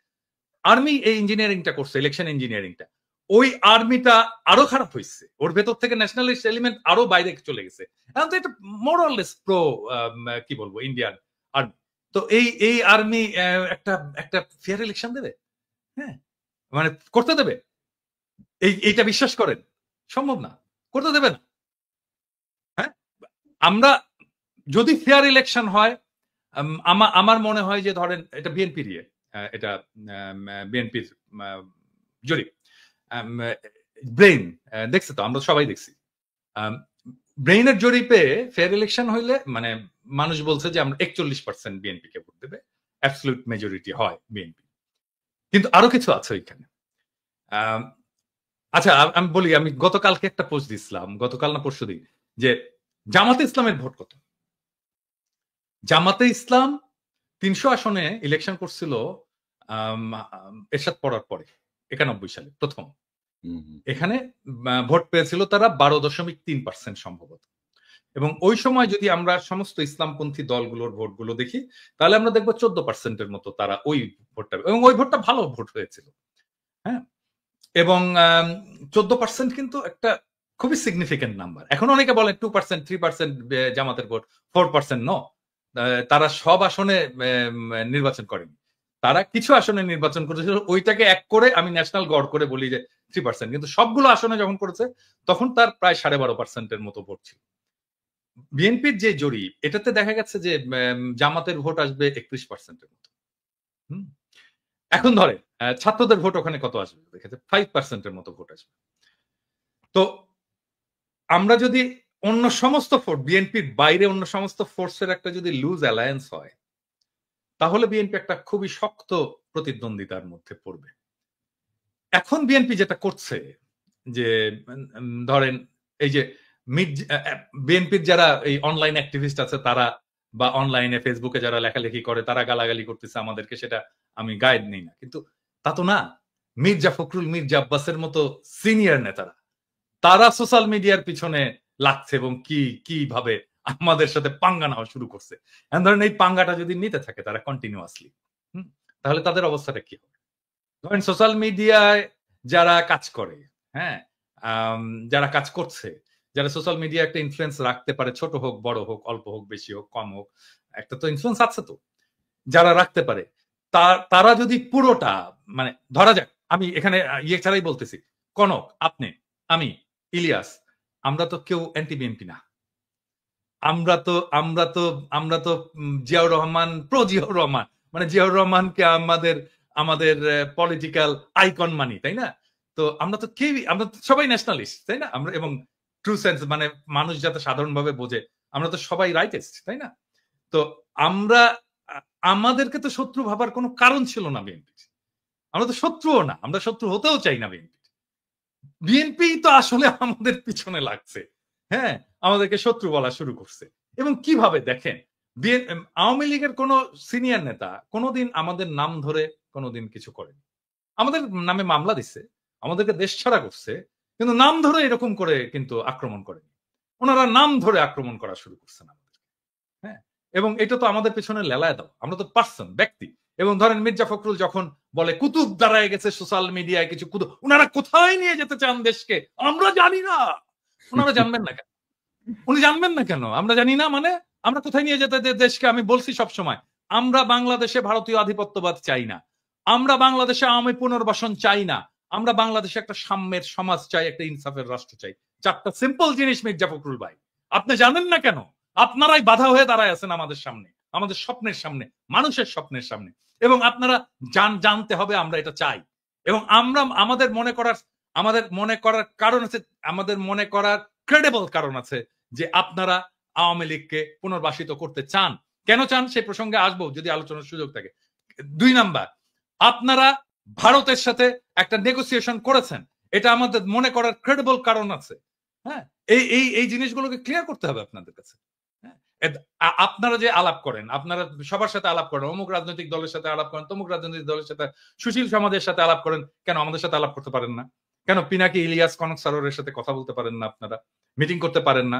করার দরকার আছে না? মানে আমরা পিপলস ভয়েস রিপ্রেজেন্ট করি না? আমাদের সাথে কথা বলেন না কেন?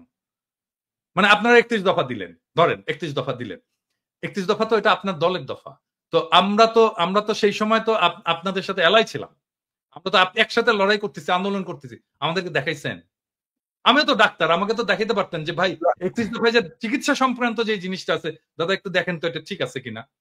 হ্যাঁ, দেখাতে পারতেন তো, তাইলে তো আমাদের পার্টিসিপেশন থাকতো, আমরা ওন করতাম আপনার 31 দফাকে। কনক স্যার আপনি ওন করতেন, ইলিয়াস তুমি ওন করতা, তো আমাদেরকে ওন করার সুযোগ দিলেন না।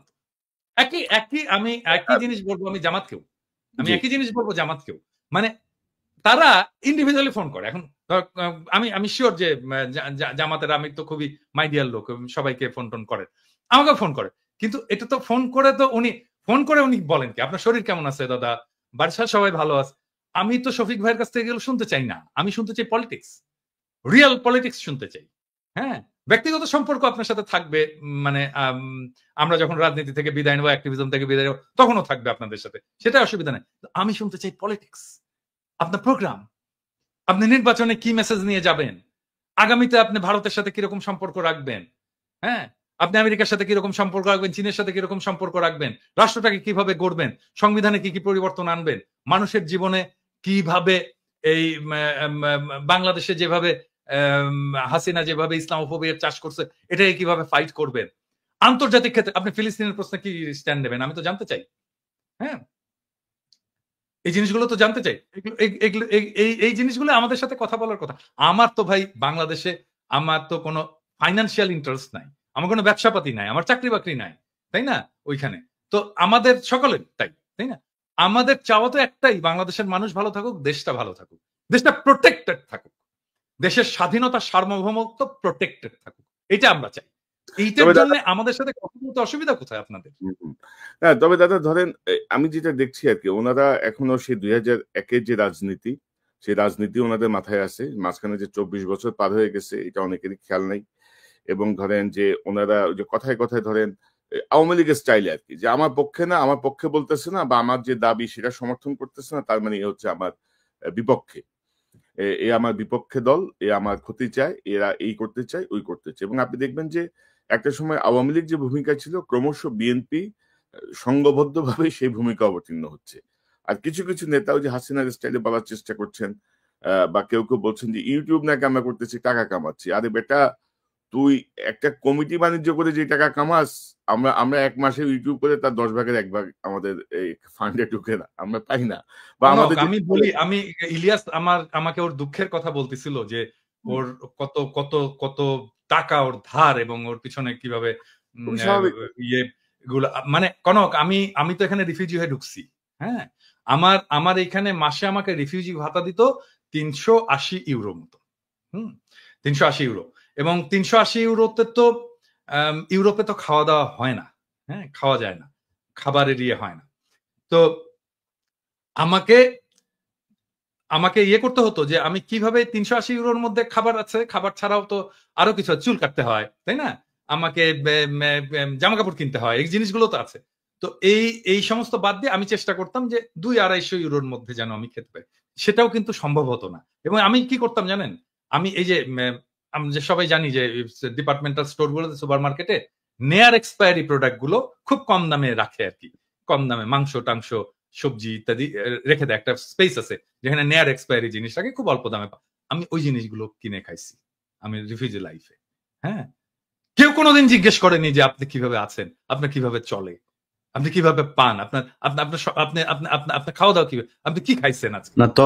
তখন তো দাদা ওনাদের ওই ইনকামটা ছিল না। এখন যে ইনকামটা হয়েছে, যে বলেছেন যে আপনাদের প্রয়োজন হলে চাঁদা তুলে আপনাদেরকে দিবেন, এটা তো ছিল না তখন ওনাদের। আমাদেরকে চাঁদা তোলার যদি ওনার সামর্থ্য থাকে, চাঁদা তুলে উনি শহীদ পরিবারগুলোকে দিক, এখনো তো দিতে হয় আমাকে দিতে হয়। আমি তো কয়েকটা শহীদ পরিবারের দায়িত্ব আসলে নিচ্ছি। কোন চাঁদাটা আমি বুঝতে পারিনি। এটা কি এমনিতেই মানে মানুষের কাছে চেয়ে, নাকি যে চাঁদা নিয়ে মানুষ এখন কথা বলছে বিভিন্ন টেম্পো স্ট্যান্ড কিমি বলে, এগুলোর ওই চাঁদা কিনা, এটা আমাদের জানা না। উনি তো মির্জা আব্বাস তো প্রথম থেকে চাঁদাবাজ। ওনার যে সম্পদ, আজকে তো ভিডিও করছে, আমি জানি না দেখছো কিনা, ওনার যে হিস্ট্রি, ওনাকে দেখাতে হবে উনি কিভাবে ব্যাংকের মালিক হইছেন। এই জন্য না যে উনি আমাদের বিরুদ্ধে বলছেন, নো, এটা প্রত্যেককেই দেখাতে হবে। মানে নির্বাচন আসুক, প্রত্যেকে নির্বাচনের যারা prominent candidate, respective of Jamaat, BNP, যে দলই হোক না কেন, সেই দলের, এমনকি এনসিপি, ছাত্রদের দল, প্রত্যেককে দেখাতে হবে যে তুমি যে নির্বাচনের খরচটা করছো, তোমার যে সম্পদ, এই সম্পদের উৎসটা কোথায়, এটা দেখাতে হবে। ইলিয়াস, আপনার কাছে শুনি। আর দাদা, আপনি তো আপনার কথা বললেন, আমার বিষয়, আমরা তো ইলিয়াস আর আমি তো কাছাকাছি একই শহরে পাশাপাশি থাকি। মানে স্ট্রাগলটা কিভাবে হয়েছে, কাউকে কখনো কি পাশে পাইছি আমরা? এখন যত বড় বড় মসমস কথা বলতে, কিভাবে করছি, কিভাবে আমরা মানে এত কিছুর পদ্ধতি কাজ করে যাচ্ছি, মানে সেই জায়গাটায় ধন্যবাদ না দিয়ে মুখে মুখে বলছে আহা উহু বলছে, কিন্তু এই যে হ্যাঁ, কোন সাপোর্ট তো নাই।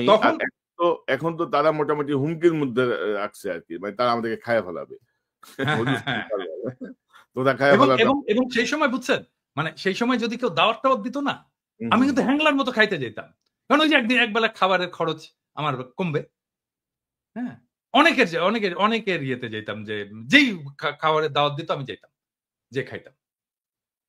আর দাদা, আমি তো মানে ইলিয়াস যে খুব ভালোভাবে জানে, আমি তো আমেরিকা যে আসতেছি, আমি এসে ইলিয়াসের এখানে উঠছি। মানে ইলিয়াস আমার 3 মাস আগে মাত্র আসছে, মাত্র $1000 পকেটে নিয়ে আমি এই বিদেশে চলে আসছি। কারণ আমার যা জমাজাতি যা ছিল, সব তো আমার মামলা মোকদ্দমা সবকিছুর পিছনে গেছে। এবং আমার এই 9 বছরে আমেরিকার লাইফে আমার এখন পর্যন্ত যে লোন, মানে এগুলো কিভাবে শোধ করবো, এগুলো মাঝে মাঝে যখন চিন্তা করি আমি খুব অস্থির হয়ে উঠি। আচ্ছা, যাই হোক, এগুলা ব্যক্তিগত বিষয়, এগুলো না বলি। ইলিয়াস, আপনি কিভাবে দেখছেন এই যে ধরেন, আমি যেটা বলছিলাম যে রাজনীতিবিদ যে এখনো মনে করছে 2001 সালের তারা আছে, নতুন যে 7 কোটি ভোটার, এই বিষয়টা তাদের মাথায় আদৌ কাজ করছে কিনা, এইরকম একটা বিপ্লব তারা বুঝতে পারছে কিনা যে নতুন প্রজন্ম আসলে কি চায়, সেই জায়গাটায় ধরেন আমরা ডক্টর ইউনূসকে সমর্থন করছি, কারণ তিনি যেন একটু সংস্কারটা করে দিয়ে যান, হাসিনার বিচারটা করে দিয়ে যান। সেই জায়গাটায় আপনার পর্যবেক্ষণটা, আপনার বক্তব্যটা একটু শুনি আমরা। ইলিয়াস, আনমিউট করেন। আমার অ্যালার্জিতে খুব সমস্যা হচ্ছে, খুব শর্টে বলে শেষ করি। সেটা হচ্ছে যে ধরেন আমি কথাগুলি কখনো বলি নাই, আজকে যেহেতু 3 জন আছে, তো 3 জনকে নিয়েই কথাগুলো বলি। ধরেন পিনাকিদা যে কথাটা বললো যে আমরা বিএনপির শত্রু না, আমরা জিয়াউর রহমানের যে আদর্শ, সে আদর্শকে আমরা পছন্দ করি এবং সেই অনুযায়ী বাংলাদেশের রাজনীতি পরিচালিত হোক, সেটা আমরা চাই। খালেদা জিয়া দেশ চালিয়ে, তারেক রহমান তো দেশ চালান নাই কোনোদিন, যেহেতু খালেদা জিয়ার দেশ চালানো আমরা দেখেছি। খালেদা জিয়ার যেই পদ্ধতি, খালেদা জিয়া এই দেশকে নিয়ে ভারতের ব্যাপারে তার যেই চিন্তা চেতনা পলিসি ছিল, সেটাকে আমরা একদম 100% আমরা সাপোর্ট করি। তো বিএনপির সাথে এখন আমাদের হঠাৎ করে সমস্যাটা হয়ে গেল কেন? ধরেন আমার কথা যদি আমি বলি, আমি এই 5 তারিখের পর থেকে আজ পর্যন্ত আমার কাছে মানে কনক ভাইও জানেন এই বিষয়গুলো, ওনার কাছেও আসে, আপনার কাছে তো, আপনি তো পিনাকিদা তো অলরেডি মানে বলেই যাচ্ছেন।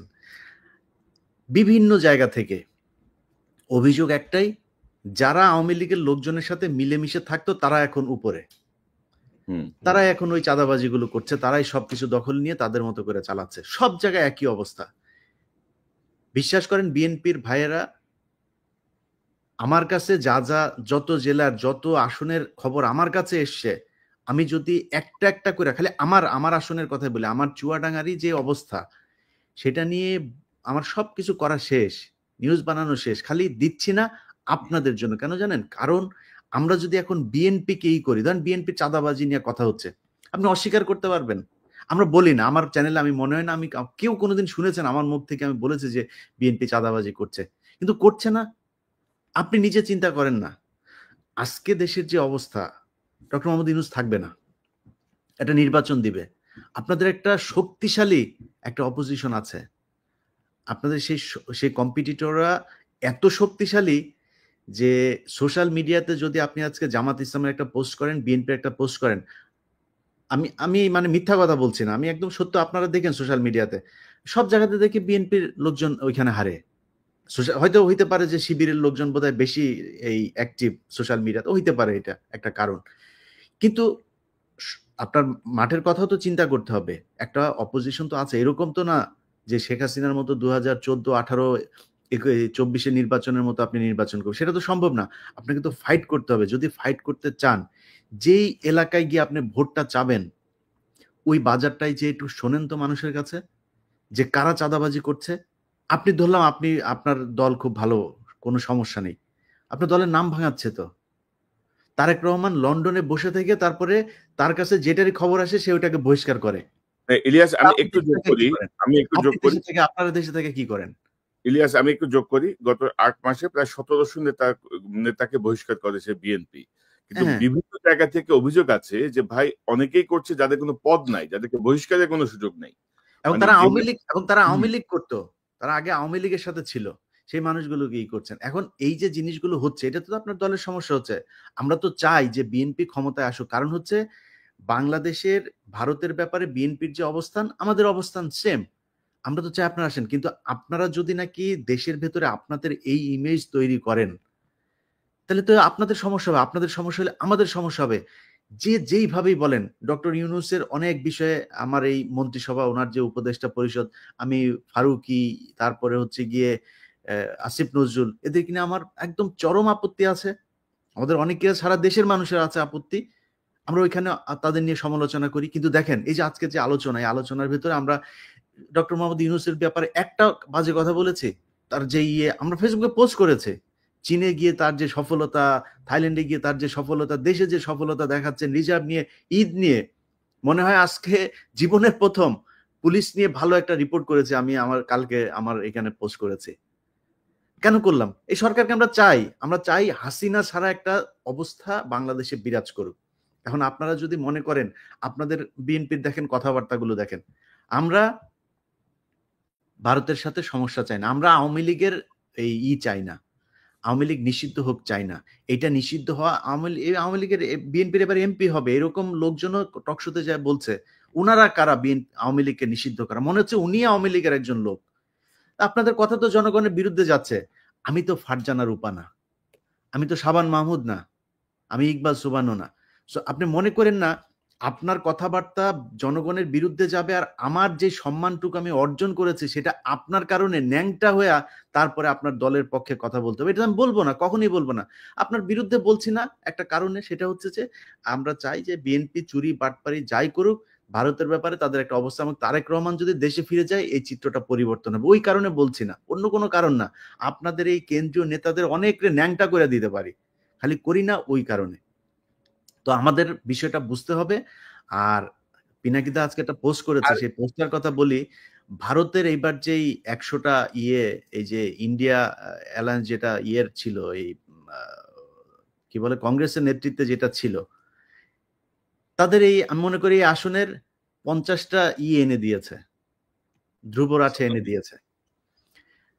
তো সোশ্যাল মিডিয়া কিন্তু ওয়ার্ক করে এখন, ইট ম্যাটার্স। অতএব আপনাকে মাথায় রাখতে হবে যে মানুষকে এত অবজ্ঞা করে কথাবার্তা বলা ঠিক না। মানুষ এখন ভোট চাইতে ঘরে ঘরে যাবে না, মানুষ সোশ্যাল মিডিয়াতে, ফেসবুক, ইউটিউবে মানুষ ভোট দেওয়ার সিদ্ধান্ত নেবে, তার মাথায় ঢুকবে কি হচ্ছে সব দেখে তো মানুষ। সো সমস্যাটা আপনাদের সমাধান করতে হবে। নতুন করে যাদেরকে বিএনপি মনে করে, বিএনপির বিশাল ধ্বজভঙ্গ বাহিনী একটা তৈরি করেছেন সোশ্যাল মিডিয়াতে, নিজেরা এসে তারপরে বলছে, তাদের অনেকে কান ধরে তারপরে উঠবোস করে এই আওয়ামী লীগের পক্ষে যোগ দিয়েছিল। আজকে যে মনির হায়দারের কথা বলেন, সেই মনির হায়দার 2 দিন আগে এখানে আওয়ামী লীগের লোকজনের সাথে বৈঠক করেছে, কার কার হত্যা মামলা থেকে করা যাবে তাদের তালিকা নিয়েছে, সেগুলো তিনি আশ্বাস দিয়েছেন বিবেচনা করা হবে তার উপদেষ্টা, প্রধান উপদেষ্টার সাথে কথা বলে। ছবি আছে, কালকে নিউজ দিব আমার। এটা কাদের সাথে? যুক্তরাষ্ট্র ছাত্রলীগের প্রেসিডেন্টের সাথে তার বাসায় বৈঠক করেছে তিনি, সেইখানকার ছবি আছে, কালকে যাবে আমার এখানে সেই নিউজ। এটা করছেন আপনি। শাহেদ আলম, সেই শাহেদ আলমকে কার লোক আমরা চিনি না, তারা এখন আপনাদের লোক, তারা এখন নাকি তারা বিএনপির পক্ষ নিয়ে কথা বলে। অথচ তারেক এই শাহেদ আলম কয়দিন আগে বলেছে তারেক রহমানকে সে চিনে না। কি যেন এই মনির হায়দার আর শাহেদ আলম দুইজন পাশাপাশি চেয়ারে বসে টক শো করেছে, যে কি যেন লন্ডনে কে যেন একজন আছেন, কে যেন একজন আছে সাধারণ সম্পাদক, তারা আজকে বিএনপির লোক ভাই, আর আমরা হচ্ছে বিএনপি বিরোধী লোক। আরে ভাই আপনি আমাদের ধাক্কাইলে তো মির্জা ফখরুল তো বিএনপি না, মির্জা ফখরুল নিজে আওয়ামী লীগের। সো মির্জা ফখরুল আমার ধাক্কাইলে কি আমি জিয়াউর রহমানকে অবজ্ঞা করে কথা বলবো? আমি খালেদা জিয়াকে অবজ্ঞা করে, তারেক রহমানকে অবজ্ঞা করে কথা বলবো? আপনি এত বলদ পেয়েছেন, কথা বলবো না, সমস্যা নাই, কিন্তু ধাক্কায় একদিকে পাঠান কেন রে ভাই? আমি জীবনে কোনদিন আওয়ামী লীগ করবো নাকি? আপনি যত কিছুই করেন, আনলেস আপনি ইন্ডিয়ার পক্ষে কোনো অবস্থান নিচ্ছেন, আপনার বিরুদ্ধে আমি কখনোই যাব না। চুরি আমি 5 বছর আগেও বলেছি, আজকেও বলছি, 5 বছর পরেও বলবো। চুরি বিএনপির আজকে অনেক জায়গায়, ধরেন কিছু প্র্যাকটিক্যাল কথাবার্তা বলি, ধরেন একটা হাটের ইজারা আওয়ামী লীগের নেতাদের হাতে ছিল, আওয়ামী লীগ পলাতক, এখন ওই হাটটা তো চলতে হবে। হাট তো আর ডক্টর ইউনূস চালাবে না, স্বরাষ্ট্রমন্ত্রী চালায় না, বাণিজ্য মন্ত্রী চালায় না, তো হাটটা চালাবে কারা? এখন ইজারা যে নিয়েছিল সে পলাতক, আর বিএনপির লোকজন যা ওইখানে ওইটা দখলে নিয়েছে, তারা গিয়ে এখন ওইটার করে। এখন আপনার এগুলিরও চাঁদাবাজি হিসাবে মিডিয়াতে প্রচার করা হচ্ছে। এখন কেন প্রচার করা হচ্ছে? এর কারণ হচ্ছে, কনক ভাই শুরুতে একটা কথা বলেছেন যে মিডিয়া সেইভাবে প্রচার করছে না। আপনি তো মিডিয়ায় সব জায়গায় তার লোক বসায় রেখেছেন, সে করবে কেন? সে তো বলে না, তার কাজ ছিল হাসিনার যখন কিনা বাথরুমের চিপায় বসে ওই যে সুনাকের সাথে মধ্যে, সোফার চিপার মধ্যে বসে একটা ছবি দিল, সারা দেশের আরে বাবা বিরাট আকার, বাইডেন একটা সেলফি তুললো, সেটা নিয়ে কি মার্কেটিং করলেন, এখন করেন না কেন? ওরে নিয়ে ইউনূসে নিয়ে মানে চীন যে মানে সম্মান দিয়েছে, এটা যদি হাসিনারে দিত আর কি করতেন আপনারা? তো সেটা করে না কেন? এর করে না কারণ কি? কারণ কি ওই জায়গাগুলোতে এখনো তাদের লোক বসানো। ভাই ওইটা ঠিক করেন। ওগুলি যদি ঠিক করেন, পিনাকি, ইলিয়াস, কনক সারোয়ার এদের কাছে আসতে হবে না মানুষের। আপনি যখন দেখবেন যে সোশ্যাল মিডিয়ার আমাদের 5 মিলিয়ন সাবস্ক্রাইবার কেন? কিসের জন্য? মানুষ দেখছে কেন আমাদের ভিডিও? কিছু আছে নিশ্চয়ই। আপনি মানুষের যদি গলা টিপে, অনেক মানুষ আছে, আমি নাম আর আজকে ধরলাম না, এই যে মির্জা ফখরুলের ঘর জামাই ফাহাম আব্দুল সালাম থেকে শুরু করে বহুত আছে। আমারটা আমি বলছি, আমার বক্তব্য পিনাকিদা বা কনক সারোয়ারের না, আমারটা আমি বলছি যে এই অনেক গজানো লোকজন আছে, তাদেরকে এখন সম্মান করে চলতে হবে। কেন মানুষ আমার কথা শুনে, কেন কনক সারোয়ারের কথা শুনে, কেন পিনাকি ভট্টাচার্যের কথা শুনে, এইটা তাদের সমস্যা। আর ভাই কেন আপনারটা শোনেন না, সেটা আপনার সমস্যা। আপনি চিন্তা করেন আপনি কি বলবেন, কি বলা উচিত, কেমনে চলা উচিত। শোনে না কেন, আমারটা শোনে কেন, সেইটাও বাংলাদেশের মানুষ হলো গন্ড মূর্খ, বুঝে না। পিনাকি, ইলিয়াস, কনক সারোয়ার এরা হচ্ছে পীর সাহেব, তা এখন এদেরকে আপনি বুঝাবেন কেমনে? এটা নিয়েও শত্রু। সকালবেলা ঘুম থেকে ওইটা দেখি, ওই লন্ডনের একজন পোস্ট করে বসে আছে যে আমারে নিয়ে, আমি আপনার কনক ভাইয়ের নাম নাই, আমার আপনার নাম আছে, আমরা হইলাম গিয়া নাকি কি করছে। কয়েকদিন আগেও সে ফোন করলো, কি সুন্দর মিষ্টি মিষ্টি কথা। এখন ফোন করে, ধরেন 2বার ফোন করে, 3বার ফোন করার পরে হয়তো ধরতে পারি না, একবার ফোন করে, ভাই ফোন ধরবো কয়টা, সময় পাই না তো। এটা আপনারা বুঝেন যে আপনাদের কাছে কি পরিমাণে ফোন আসে। এখন আমার কাছে ধরেন একজন উপদেষ্টা আমার সাথে কথা বলছে, এখন একজন পুলিশের একজন ডিসি আমাকে ফোন করলো, আমি কাটটা কেটে কাটটাই, দুইজনই তো গুরুত্বপূর্ণ। আমাদের তো গুরুত্বপূর্ণ অনেক মানুষের সাথে কথা বলা লাগে, কথা বলি, এর মধ্যে একটা ফোন মিস হয়েছে, ফোন দিতে পারি না, নিজের ব্যক্তিগত কাজ আছে।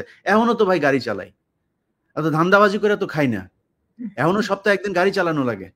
তা আপনি কি মনে করেন যে আপনার মানে এই করবেন, যা মনে চায় তাই বলবেন, আপনাদের মতো করে চলতে হবে, না চললে আবার বিরুদ্ধে কথা বলবেন? তবে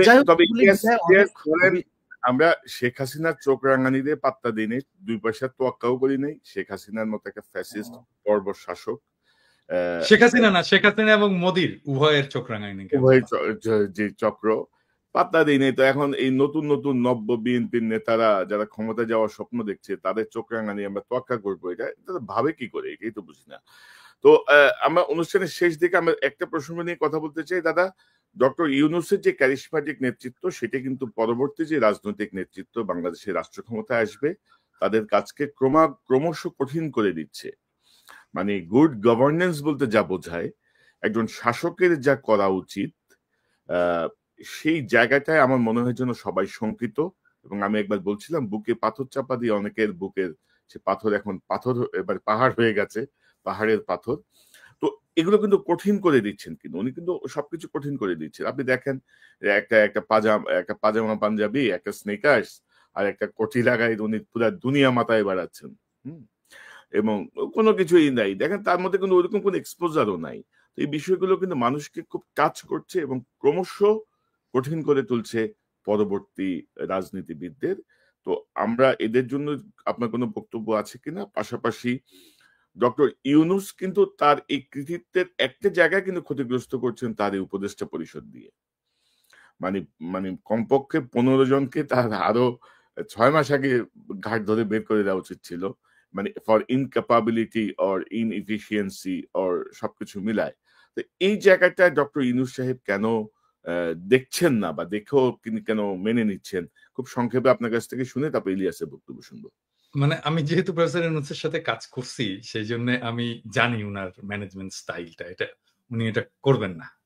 হ্যাঁ, উনি ওনার টিমকে এভাবেই ডিল করেন আর কি। আমি কিন্তু খুবই ঘনিষ্ঠভাবে কাজ করছি অল্প সময়, কিন্তু আমার আর্লি ক্যারিয়ারে খুবই ঘনিষ্ঠভাবে কাজ করছি। আমি ওনার পাশের রুমেই বসতাম আর কি। এবং গ্রামীণ ব্যাংকের যে স্বাস্থ্য কর্মসূচি, সেটার আমি কোঅর্ডিনেটর ছিলাম ঢাকায়। তো আমি ওনার ম্যানেজমেন্ট স্টাইল জানি আর কি, উনি কিভাবে কাজ করেন। তো সেই জন্য এটা উনি করবেন না। কিন্তু এই এই এই যতগুলো জিনিস কনক আপনি বললেন যে উনি যে হাই স্ট্যান্ডার্ড সেট করে যাচ্ছেন, এটা পলিটিক্যাল লিডারশিপ এটাকে ফলো করতে পারবে কিনা। নাম্বার 2 হচ্ছে যে উপদেষ্টা মন্ডলীর কিছু উপদেষ্টার অপদার্থতা, এটাকে উনি কিভাবে ম্যানেজ করবেন, এর সবকিছুর একটা সলিউশন আমি কিন্তু দিয়েছিলাম। আমি জানি না এটা বেশি আমি দিয়েছিলাম জন্যই বোধহয় বেশি মানুষ এটা নিয়ে আলোচনা করেনি। সেটা হচ্ছে ট্রানজিশনাল গভর্নমেন্ট। যে ট্রানজিশনাল গভর্নমেন্টে সব রাজনৈতিক দলের প্রতিনিধিত্ব থাকবে এবং এই উপদেষ্টা পরিষদে বেস্ট পারফর্মিং উপদেষ্টারা থাকবেন। আর রাজনৈতিক দলগুলো থেকে বিভিন্নভাবে বিএনপি হোক, জামাত হোক, এমনকি সেটা এনসিপি হোক, তারপর এবি পার্টি হোক, এমনকি নূরের দল, বাম, যারাই হোক, সবাইকে মিলে একটা নতুন মন্ত্রিসভা তৈরি করা এবং যেই ইয়েতে উপদেষ্টা পরিষদে তারেক রহমানের অন্তর্ভুক্তি উপপ্রধান উপদেষ্টা করে। এই ট্রানজিশনাল গভর্নমেন্টের ফর্মুলাটা যদি সবাই গ্রহণ করত, তাহলে আমাদের কিন্তু অনেক সমস্যার সমাধান হয়ে যেত। মানে ধরেন তখন তারেক রহমান প্রস্তুত হয়ে যেত, তার যে সিলসিলা, প্রফেসর ইউনূসের যে সিলসিলা, সেইটার সিলসিলাটা তারেক রহমান পরে বহন করতে পারতেন। ট্রেন্ড হতেন প্রফেসর ইউনূস কিভাবে রাষ্ট্র চালাচ্ছেন, কার সাথে কার কি সম্পর্ক, সেই সম্পর্কটাকে উনি ট্রান্সফার করে দিয়ে যেতে পারতেন তারেক রহমানের কাছে। এবং তারেক রহমানের ইমেজের যদি কোনো সমস্যা আছে, কিছু প্রবলেম তো আছে, ইমেজের প্রবলেম আছে, যেটা তৈরি হোক অথবা সত্য হোক, সেই ইমেজটা ক্লিন আপ হয়ে যেত এই সময়ের মধ্যে। ওনার নেতৃত্বের গুণাবলী বিকশিত হতো এবং আমি অপদার্থ উপদেষ্টাদেরকে বের করে দিতে পারতাম। বিএনপিরও যারা মন্ত্রী হতে চায়, যারা ক্ষমতায় আসতে চায়, তারাও ক্ষমতার স্টেক পেলো, ভাগ পেলো। তারা ক্ষমতায় এসে তাদের কাজ দেখাতে পারলো যে তারা কেমন ইয়ে করবে। আবার আরেক দিক থেকে দায়টা কিন্তু পুরোপুরি প্রফেসর ইউনূসের, বিএনপি কে নিতে হচ্ছে না। কিন্তু যদি এটা ফেলও করে, তাহলে দায়টা প্রফেসর ইউনূসেরই থাকে। এইভাবে এই পুরো প্রবলেমটাকে সলভ করা যায়। এবং এটা যদি বিএনপি চায়, এটা আসলে মূল স্টেক তো এটা বিএনপির, বিএনপিকে মানতে হবে। বিএনপি যদি চায়, আমি এটাকে ফ্যাসিলিটেট করতে পারি অন্যান্য সব পার্টির সাথে, এমনকি প্রফেসর ইউনূসের সরকারের সাথেও ফ্যাসিলিটেট করে এটাকে যেন রূপ দেওয়া যায়, সেই চেষ্টা আমি করতে পারি। বাইরের একজন লোক লাগে, আমি ভলান্টিয়ার করলাম, আমার চেয়ে অনেক যোগ্য লোক আছে, তারাও করতে পারে। কিন্তু যেহেতু আমি এটা আইডিয়াটা কনসিভ করেছিলাম, সেই জন্য আমি যদি এটার সাথে যুক্ত থাকি, আমি মনে হয় যে এটাকে ফ্যাসিলিটেট করতে পারবো। আমি সবাইকে সবার সুবিধাগুলো বুঝিয়ে দিতে পারবো আর কি। জি দাদা, এই যে ইলিয়াস, আপনার কাছ থেকে একটু শুনি। ইলিয়াসের ট্রানজিশনাল গভর্নমেন্টের ব্যাপারে তোমার মতামত কি? মানে না ডক্টর না ইউনূসের আপনি আপনি কৃতিত্ব অনেকটাই ম্লান হয়ে যাচ্ছে, কিন্তু তার উপদেষ্টা বা ম্লান হওয়ার থেকে আমি বলবো যে উনি যে গতিতে যাচ্ছেন, আমরা আরো অনেক বেশি সুফল পেতাম, আরো অনেক বেশি কি বলবো মানে গতিশীল থাকতো প্রত্যেকটা ডিপার্টমেন্ট, যদি ওনার উপদেষ্টারা ওনার সাথে তাল মিলাইতে পারতেন। মানে উনি 84-85 বছর বয়সে যে গতিতে যাচ্ছেন, ওনার মাথা যে গতিতে কাজ করছে, তার থেকে মানে অনেক গুণ, মানে উনি 100%, উনি যদি 80% দেন, ওনার উপদেষ্টা পরিষদের কমপক্ষে 15% দিতে পারছেন না। তো সেই জায়গাটা উনি এই দায়টা কেন নিচ্ছেন বা কি করণীয়, ইলিয়াস আপনি কি মনে করেন? না উনার ধরেন যেটা আপনি গতির কথা যেটা বলছেন সেই গতির চাইতেও সবচেয়ে বড় জিনিস হলো আমার মনে হয় কি যে এই ডক্টর ইউনূসের কিছু কিছু জায়গায় উনি আসলে আমার আমার ধারণা যে উনিও তো বয়স হয়েছে, আন্তর্জাতিক বিষয়গুলো দেখতে গিয়ে, অর্থনৈতিক এই বিষয়গুলো দেখতে গিয়ে উনি দেশের অভ্যন্তরীণ, বিশেষ করে যেমন স্বরাষ্ট্র মন্ত্রণালয়, আইন মন্ত্রণালয়, এইসব মন্ত্রণালয়গুলোর ব্যাপারে উনার মনে হয় মানে সময় দেওয়ার সুযোগ কম। আমি আমি মনে করি যে উনার আশেপাশে এই যে প্রথম আলো ডেইলি স্টারের যেই যেই যেই বলয় আসিফ নজরুলের যেই প্যারালাল আর একটা গভর্নমেন্ট আসিফ নজরুল তৈরি করেছে, এই জায়গাটা দেখেন আমরা অনেক সমালোচনা করি দেশের মানুষের, আমি আজ পর্যন্ত কাউকে দেখি নাই যে এর সমালোচনা ওর সময়, কিন্তু কিন্তু ডক্টর মোহাম্মদ ইউনূসের সমালোচনা কেউ করে না। তো আমি শুধু ছোট করে এতটুকুই বলবো যে ডক্টর মোহাম্মদ ইউনূসের উচিত যে উনার এই জায়গাগুলো ঠিক করা। উনার এই শেষ বয়সে এসে নিশ্চয়ই উনি ব্যর্থ হতে চান না। উনি যদি ব্যর্থ হতে না চান, এই জায়গাগুলো ঠিক করা দরকার, যাতে এই প্যারালাল গভর্নমেন্ট তৈরি করে যারা আওয়ামী লীগ এবং ভারতের, কালকে একটা কথা শুনলাম যে এই যে মামলাটা বাংলাদেশে চলছে আন্তর্জাতিক অপরাধ ট্রাইব্যুনালে, এই সেম মামলাটা আমাদের আপনার ইয়েতেও করার সুযোগ আছে, আন্তর্জাতিক ইয়েতে আদালতে। তো ওইখানে করার জন্য আসিফ নজরুল দিচ্ছে না, পারমিশন দিচ্ছে না। তিনি কারণ হিসাবে বলেছেন যে এটা নাকি ওইখানে গেলে আমাদের দেশের অভ্যন্তরীণ এই তদন্তগুলোতে সমস্যা হবে, এখানে শাস্তি দিতে সমস্যা হবে। ওইটাতে হলে আমাদের এখানে সমস্যা কি? আন্তর্জাতিকভাবে যদি নাকি শেখ হাসিনাকে কোনোভাবে পানিশমেন্ট দেওয়া যায় বা বিচার করা যায়, সেটা তো আরো ভালো আমাদের জন্য। তারপরে কয়েকদিন আগে আপনি দেখেছেন যে এই যে সিলভিয়া থেকে শুরু করে আইন মন্ত্রণালয়টা তার নিজের ব্যক্তিগত সহকারী, এটা নিয়ে প্রতিদিনই বলি যে এই শামসুদ্দিন মাসুম, সে ছিল হইলো এবিএম খায়রুল হকের পার্সোনাল সেক্রেটারি, তাকে সে তার কাছে এনে বসিয়ে রেখেছে এবং আইন মন্ত্রণালয়ে শুনুক। আইন মন্ত্রণালয়ে আসিফ নজরুল একদিন ডেকে গোপনে ওইখানকার কয়েকজন বিচারক টিচারক এদের, তারপরে এই সচিব এদেরকে ডাকুক, ডেকে জিজ্ঞেস করুক কি অবস্থা। অনেক জায়গায় আছে একই লোকজন। তো এদেরকে যদি সরানো যায় আমার মনে হয় আরো বেশি ভালো হইতো, মানুষ আরো স্বস্তি পেত।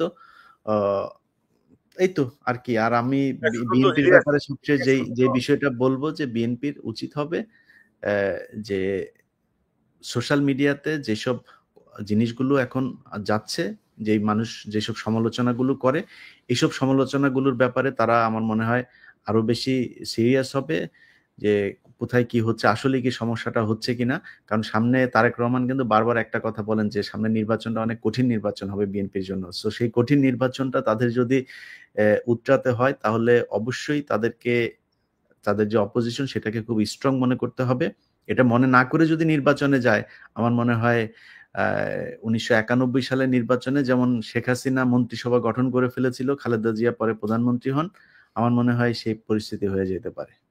তবে ইলিয়াস, আমার পর্যবেক্ষণ হচ্ছে জনাব তারেক রহমান তার যে বক্তব্যগুলো দিচ্ছেন, এগুলো তার বাংলাদেশের নেতারা ঠিক ধরতে পারছেন না অথবা বুঝতে পারছেন না, এটা ডেপটা বুঝতে পারছেন না, এটার মেসেজটা ধরে কাজ করতে পারছেন। ধরেন একটা দলের প্রধানকে কিন্তু একটা ডিপ্লোম্যাটিক অবস্থানে সবসময় থাকতে হয়। মানে আমি আপনি যেভাবে কথা বলি, ধরেন আজকে যদি আপনি কোনো একটা দায়িত্বে যান, আপনি এভাবে কথা বলতে পারবেন না। পিনাকিদা একটা দায়িত্বে গেলে এভাবে কথা বলতে পারবে না। আমরা এখন অনেক স্ট্রেইট কথা বলি, কিন্তু একটা দায়িত্বে যখন আপনি হ্যাঁ, তখন আপনাকে একটা ডিপ্লোম্যাটিক অবস্থান নিতে হবে। এবং আপনি যেটা বলছিলেন, শুধু আসিফ নজরুলের পিএস না, প্রধান বিচারপতি যিনি পিএস, তারা মানে 3 বন্ধু মিলে এখন সুপ্রিম কোর্ট এবং আইন মন্ত্রণালয় চালাচ্ছে। আর আমরা অনেক কথাই বলছি, পিনাকিদা একটা কথা বলে না, ওই যে ইংরেজিতে যেহেতু বলছে নিশ্চয়ই ঠিকই কইছে। তো এখন আমার মনে হয় যে কিছু মানুষের মধ্যে এই জিনিসটা ছড়াইছে, আমরা যেহেতু কিছু বলছি, নিশ্চয়ই এখানে কোনো অন্য উদ্দেশ্য আছে। নিশ্চয়ই আমরা নির্বাচনকে লম্বা করতে চাই, মানে নির্বাচনকে পিছাইতে চাই, নিশ্চয়ই আমরা মানে এরকম কিছু ভাবনা আমরা দেখতে পাচ্ছি। নিশ্চয়ই আমরা চাই না বিএনপি ক্ষমতায় আসুক। আমরা চাই না ক্ষমতা, বিএনপি বিএনপি আসুক। ক্ষমতা আসলে আমাদের সমস্যা কি? আমাদের তো কোনো সমস্যা নাই, এটাই তাই তো না? কথা। আমরা তো আমরা বসে কেন আছি যে চাইবো না? বিএনপি ক্ষমতায় আসলে আমরা দেশে যাব। আমরা তো অদ্ভুত একটা সময় পার করতেছি এবং এগুলো বিএনপির লোকজন। আর ধরেন একটা খবর দিতে চাই দাদা, যেটা মির্জা আব্বাসের যে আস্থাশীল যেই আপনার বাংলাদেশের যে মিডিয়া যাদের জবাবদিহিতে আছে, তাদের তো অনেক নিউজ এখন পর্যন্ত দেয় না। তো জাস্ট দর্শকদেরকে বলি, একটু পরে আমি হয়তো আমার ফেসবুকে বিস্তারিত দিব। গতকাল 5 জন সেনা কর্মকর্তাকে মানে সেনা হেফাজতে নেওয়া হয়েছে, অ্যারেস্ট করা হয়েছে। যে যাদের কথা আমরা বারবার বলছিলাম, তার মধ্যে আছেন ব্রিগেডিয়ার ইমরান হামিদ, তৎকালীন 46 ব্রিগেডিয়ার কমান্ডার। আছেন মানে তৎকালীন মানে হচ্ছে জুলাই আগস্ট ওই সময়টায় কর্নেল আব্দুল্লাহ আল মোমেন, তিনি অতিরিক্ত মহাপরিচালক র্যাব, এডিজি তৎকালীন র্যাবের। লেফটেন্যান্ট কর্নেল মোহাম্মদ রিদওয়ানুল ইসলাম, মানে বিজিবির সিও, যিনি গুলি করেছেন প্রকাশ্যে, গুলি করলো, হ্যাঁ। গুলি করছে সেই CO. Major Mohammad Noman Al Faruk, 23 east Bengal regiment, যে গুলি করেছিল মোহাম্মদপুরে মোহাম্মদপুরে যে গুলি করছে। এই 5 5 তারিখেও সে গোলাগুলি করেছে। গোলাগুলি করছে। এই 5 জনকে আসলে আপনার সেনা হেফাজতে নেওয়া হয়েছে। তবে সেনা হেফাজতে এই বেসামরিক হত্যাকাণ্ড বা এইসব ঘটনার বিচারের কোনো বিধান আছে বলে আমি জানি না। পিনাকি দা নিয়ে বিস্তারিত কাজ করেছেন। না, আমাদের হচ্ছে যে এরা যেন পালিয়ে যেতে না পারে, এটা যেন কোনোভাবে পালিয়ে যেতে না পারে, এটা পালিয়ে গেলে এটা ওয়াকারের দায়িত্ব। ওয়াকারকে এটার জবাবদিহিতা করতে হবে। অনেকে এই বিষয়টা নিয়ে আশঙ্কা প্রকাশ করে মেসেজ দিয়েছেন যে আপনারা একটু কিছু জায়গায় একটু বলেন যেন এরা পালাতে না পারে, কারণ ইতিমধ্যে অনেকেই পালিয়ে গেছে, অনেকে পালিয়ে যেতে দেয়া হয়েছে। তো দাদা আর দুটা প্রসঙ্গ জাস্ট উল্লেখ করে আমি অনুষ্ঠান শেষ করব। এই বিষয়টা নিয়ে আমরা নিকট সময়ে আরেকবার কথা বলবো। আমি কদিন আগে, এটা আসলে আলোচনা করা হয়নি, কদিন আগে আমি একটা পোস্ট দিয়েছিলাম 2 সপ্তাহ আগে। আওয়ামী লীগের নিবন্ধন বাতিল ও রাজনীতি নিষিদ্ধ করার দাবি জানিয়েছেন এনসিপির আহ্বায়ক নাহিদ ইসলাম। আপনি কি দাবি সমর্থন করেন? 2,07,000 মানুষ ভোট দিয়েছে, 90% বলেছেন হ্যাঁ, 9% বলেছেন না, মতামত নেই বলেছেন 2%। আমার মনে হয় যে এই বিষয়টা গুরুত্বের সাথে সরকারের বিবেচনা করা উচিত। পাশাপাশি দাদা, আমি এবং ইলিয়াস আপনাদের দুজনকে অনুরোধ করব, আমি সাম্প্রতিক সময়ে নতুন একটি ক্যাম্পেইন করার চেষ্টা করছি। সেই ক্যাম্পেইনটা আমি যদি আপনাদেরকে একটু দেখাই, আমার মনে হয় যে আমাদের দর্শকরা ইতিমধ্যে অনেকেই রেসপন্স করেছেন আমার ফেসবুকে, এবং আমি আশা করছি যে এই রেসপন্সের পরিমাণ আরো বাড়বে। আমি যদি একটু দেখাই, একটু যদি দর্শক দেন, আমি গত 4 এপ্রিল এই ঘোষণাটা দিয়েছি যে বাংলাদেশের 300 নির্বাচনী আসনে পতিত পলাতক আওয়ামী লীগের নেতাকর্মী, সমর্থক, যে কোনো পর্যায়ে সুবিধাভোগী, ব্যবসায়ী, আমলা, পুলিশ, সেনা কর্মকর্তা, শিক্ষক এবং অন্যান্য কেউ যদি অন্য কোনো রাজনৈতিক দলে যোগ দিয়ে বা নেতার আশীর্বাদ নিয়ে নির্বাচনে অংশ নেওয়ার মহড়া শুরু করে অথবা স্বতন্ত্র প্রার্থী হওয়ার চেষ্টা করে, তাহলে অনুগ্রহ করে কনকসারোয়ার@gmail বিস্তারিত তথ্য প্রমাণ সহ জানান। জুলাই বিপ্লবের পর অতীতের রাজনৈতিক ধারা বা টাকাওয়ালাদের পুনর্বাসন করা বা সব সরকারের আমলে সুবিধাভোগী ধারার অবসান হতে হবে। পাশাপাশি একবার এমপি ছিলেন এমন ব্যক্তির স্ত্রী, পুত্র, কন্যা, ভাই, বোন, শালা, দুলাভাই ছাড়া আর কেউ নির্বাচনের যোগ্যতা রাখেন না, এমন ধারারও অবসান চাই। পিনাকিদা, ইলিয়াস হোসেন, আমি চাই যে এই ক্যাম্পেইনে আপনারাও যোগ দেবেন, কারণ আমরা জুলাই বিপ্লবকে অর্থবহ করতে হলে এই জাতীয় সুবিধাভোগী এবং ধারার অবসান করতে হবে। আপনাদের 30 সেকেন্ড শেষ মন্তব্য নিয়ে আমরা অনুষ্ঠান শেষ করব। সবাইকে ভালোবাসা, আর আমার কিছু নাই। ইলিয়াস? জি, না, আপনি আপনার যে এইটা বললেন ওইটার সাথে তো অবশ্যই আমাদের আজকের পুরো আলোচনায় এই বিষয়টা আমরা করি নাই। সেটা হচ্ছে যে জুলাই এই হত্যাকাণ্ডের এই ঘটনায় যারা কিনা হত্যার শিকার হয়েছেন এবং আহত আছেন, তাদের জন্য আমার মনে হয় সরকার কিছুটা উদাসীনতা দেখাচ্ছে কিনা জানি না। সে পরিবারগুলোকে সর্বোচ্চই দেয়া হোক, কারণ তাদের কারণেই আজকে আমরা এই যে নতুন করে কথা বলতে পারছি এবং নতুন করে আমরা নির্বাচনের স্বপ্ন দেখছি তাদের কারণেই। সো তাদের প্রতি সম্মান দেখানো উচিত। আর সবশেষে আপনি যে বিষয়টা বলেছেন যে ওয়াকারের ব্যাপারে, আমরা যে বিষয়টা মাঝখানে ঘটেছিল যে বিএনপি আমাদেরকে যেভাবে করছে, সেনাবাহিনীর ভেতরেও মনে হচ্ছে একটা পক্ষ আমাদেরকে দেশদ্রোহী বানানোর একটা পায়তারা করছেন। তো আপনাদের ভেতরেও আমাদেরও তো লোকজন আছে। আপনারা অনেকেই চেষ্টা করছেন যে আমরা আমাদের সোশ্যাল মিডিয়া টিডিয়া এগুলোকে নিয়ন্ত্রণ করা, কিংবা আমাদের ব্যাপারে অন্যদেরকে উস্কে দেওয়ার জন্য এজেন্ট ভাড়া করা, তাদেরকে নিয়মিত মাসিক ভাতা দেওয়া, কাদের কাদের দিচ্ছেন এরকম কয়েকজনের নামটাও আমরা জানি। তো আমরা আসলে আমি আমার ব্যক্তিগতভাবে যদি আমার কাছে জিজ্ঞেস করেন, আমি চাই ওয়াকার থাকুক। ওয়াকার সেনাপ্রধান হিসাবে ওনার চাইতে আসলে সবকটাকেই তো হাসিনা দিয়ে গিয়েছেন এই জায়গায়। এই জেনারেল যা আছেন, আপনি ওয়াকারের পরে যার কাছে যাবেন সে যে কি হবে সেটাও তো জানি না। সো আমরা চাই, যেহেতু 5 তারিখের একটা একটা একটা একটা কি বলবো যে এটার জন্য ক্রেডিট দিতেই হয়, সেটা তিনি ইচ্ছাই দেখ আর অনিচ্ছাই দেখ, সেই বিতর্কেই যেতে চাই না। কিন্তু ওয়াকার যেহেতু 5 তারিখের এই ঘটনাটার সাথে পজিটিভলি ডিল করেছেন, আপনি থাকেন, কোনো সমস্যা নাই। কিন্তু এই যে আলোচনাগুলো হচ্ছে, এগুলো খুব ভালো আলোচনা না। যে আপনি একজনকে ডেকে নিয়ে যায় তারপরে ক্যান্টনমেন্টে বলবেন যে এটা করতে, আপনি আপনার লোকজন বিভিন্ন জায়গায় এখনো পর্যন্ত ইন্টারফেয়ার করবে। আওয়ামী লীগের যেসব সাজানো নাটক, জঙ্গি নাটক, এইসব মামলায় যারা আটক, তাদেরকে বের হতে গেলে সেনাবাহিনীর পরিচয় দিয়ে তারপরে হুমকি দিবে, জাজদেরকে হুমকি দিবে, কারা কর্তৃপক্ষকে হুমকি দিবে। এই জায়গাগুলো থেকে সেনাবাহিনীকে বের হয়ে আসতে হবে। আমরা আপনাকেও সম্মান করতে চাই, আপনি সম্মান রাখেন, তবে ইলিয়াস সম্মানের জায়গায় থাকেন, আমরা সম্মান করবো। কিন্তু অসম্মানের জায়গায় রাখলে আপনি সেনাপ্রধান না কে, ওইটা নিয়ে আসলে আমাদের এত বেশি পাত্তা দেওয়ার কিছু নাই। আমরা 5 বছর, 10 বছর, 15 বছর দেশে যাইনি, দরকার হলে আরো 15 বছর যাব না। আপনি যদি নাকি জনগণের বিরুদ্ধে দাঁড়ান, আমরা আপনার বিরুদ্ধে দাঁড়াবো। মানে ইনক্লুসিভ নির্বাচনের কথা বলা যাবে না। আমরা সেনাপ্রধানের কাছ থেকে ইনক্লুসিভ নির্বাচনের কথা শুনতে চাই। সেটাই আমরা আপনার কাছ থেকে, ইভেন আপনার কাছ থেকে কোনো পলিটিক্যাল বক্তব্যই শুনতে চাই না। ক্যান্টনমেন্ট থেকে রাজনীতি বাইরে বের হইতে হবে। এবং রাজনৈতিক দলের নেতাদেরকে নিয়ে যে ঘুটু করা, কথা বলা, এটাও চাই না। এটা আপনার কাজ না। আপনার দেশ রক্ষা কাজ, সেটা করে।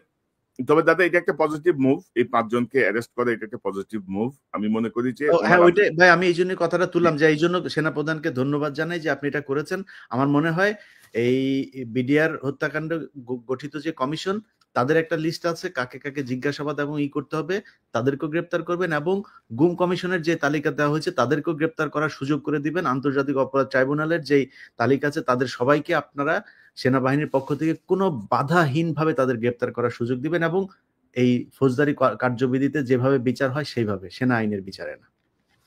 এবং আমি মনে করি, আমরা তো বারবারই বলছিলাম দাদা, মানে 20-25 জন কর্মকর্তাকে বাঁচাতে যে পুরো সেনাবাহিনীর যে ক্রেডিবিলিটি, সেনাবাহিনীর এই ভূমিকা, সেটিকে আসলে ক্ষতিগ্রস্ত করছেন।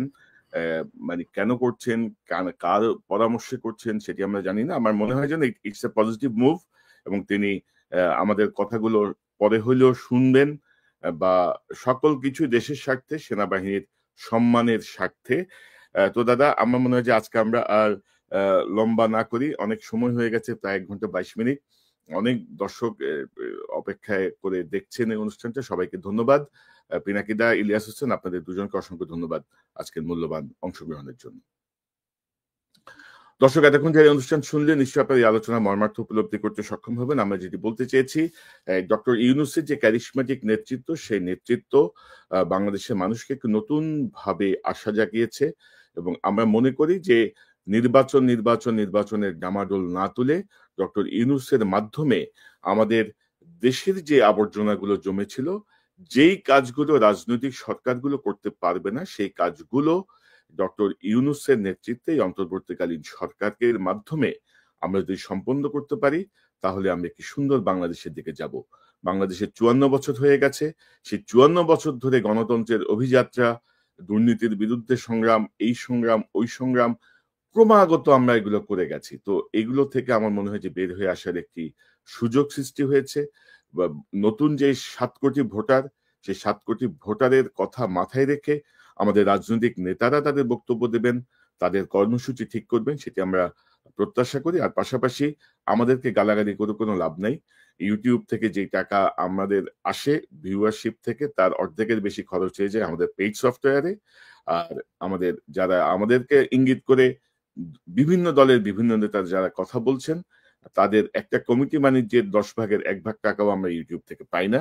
এই কথাটি আবারও মনে করিয়ে দিলাম। আমরা বাংলাদেশের পক্ষে কাজ করছি। আমরা বাংলাদেশকে একটি পর্যায়ে নিয়ে যেতে চাই, কোনো দলের পক্ষে কাজ করছি না। হাসিনা হুমকি দিয়ে কিছু করতে পারেনি। হাসিনা জেলে পাঠিয়ে পারিবারিকভাবে নির্যাতন করে কিছু করতে পারে নাই, আর এখন তো সেই স্বপ্ন অনেক দূরাগত। সো যারা যেই জায়গায় আছেন, ভুল বোঝাবুঝির কোনো অবকাশ নাই। দেশের পক্ষে আসুন, দেশের পক্ষে সবাই মিলে আমরা কাজ করি। পাশাপাশি আরেকটি বিষয় আমি বলতে চাই, ডক্টর ইউনূসের ইন্টারভিউ দেখে বা তার কথাবার্তা শুনে যারা বিভ্রান্ত হয়েছিলেন যে এই লোক পারবে না, তিনি তার ক্যাপাবিলিটি ইতিমধ্যে প্রমাণ করে দিয়েছেন। তার সঙ্গে চ্যালেঞ্জে যায় না, তার সঙ্গে ধাক্কাধাক্কিতে যায় না, আপোষে আসেন।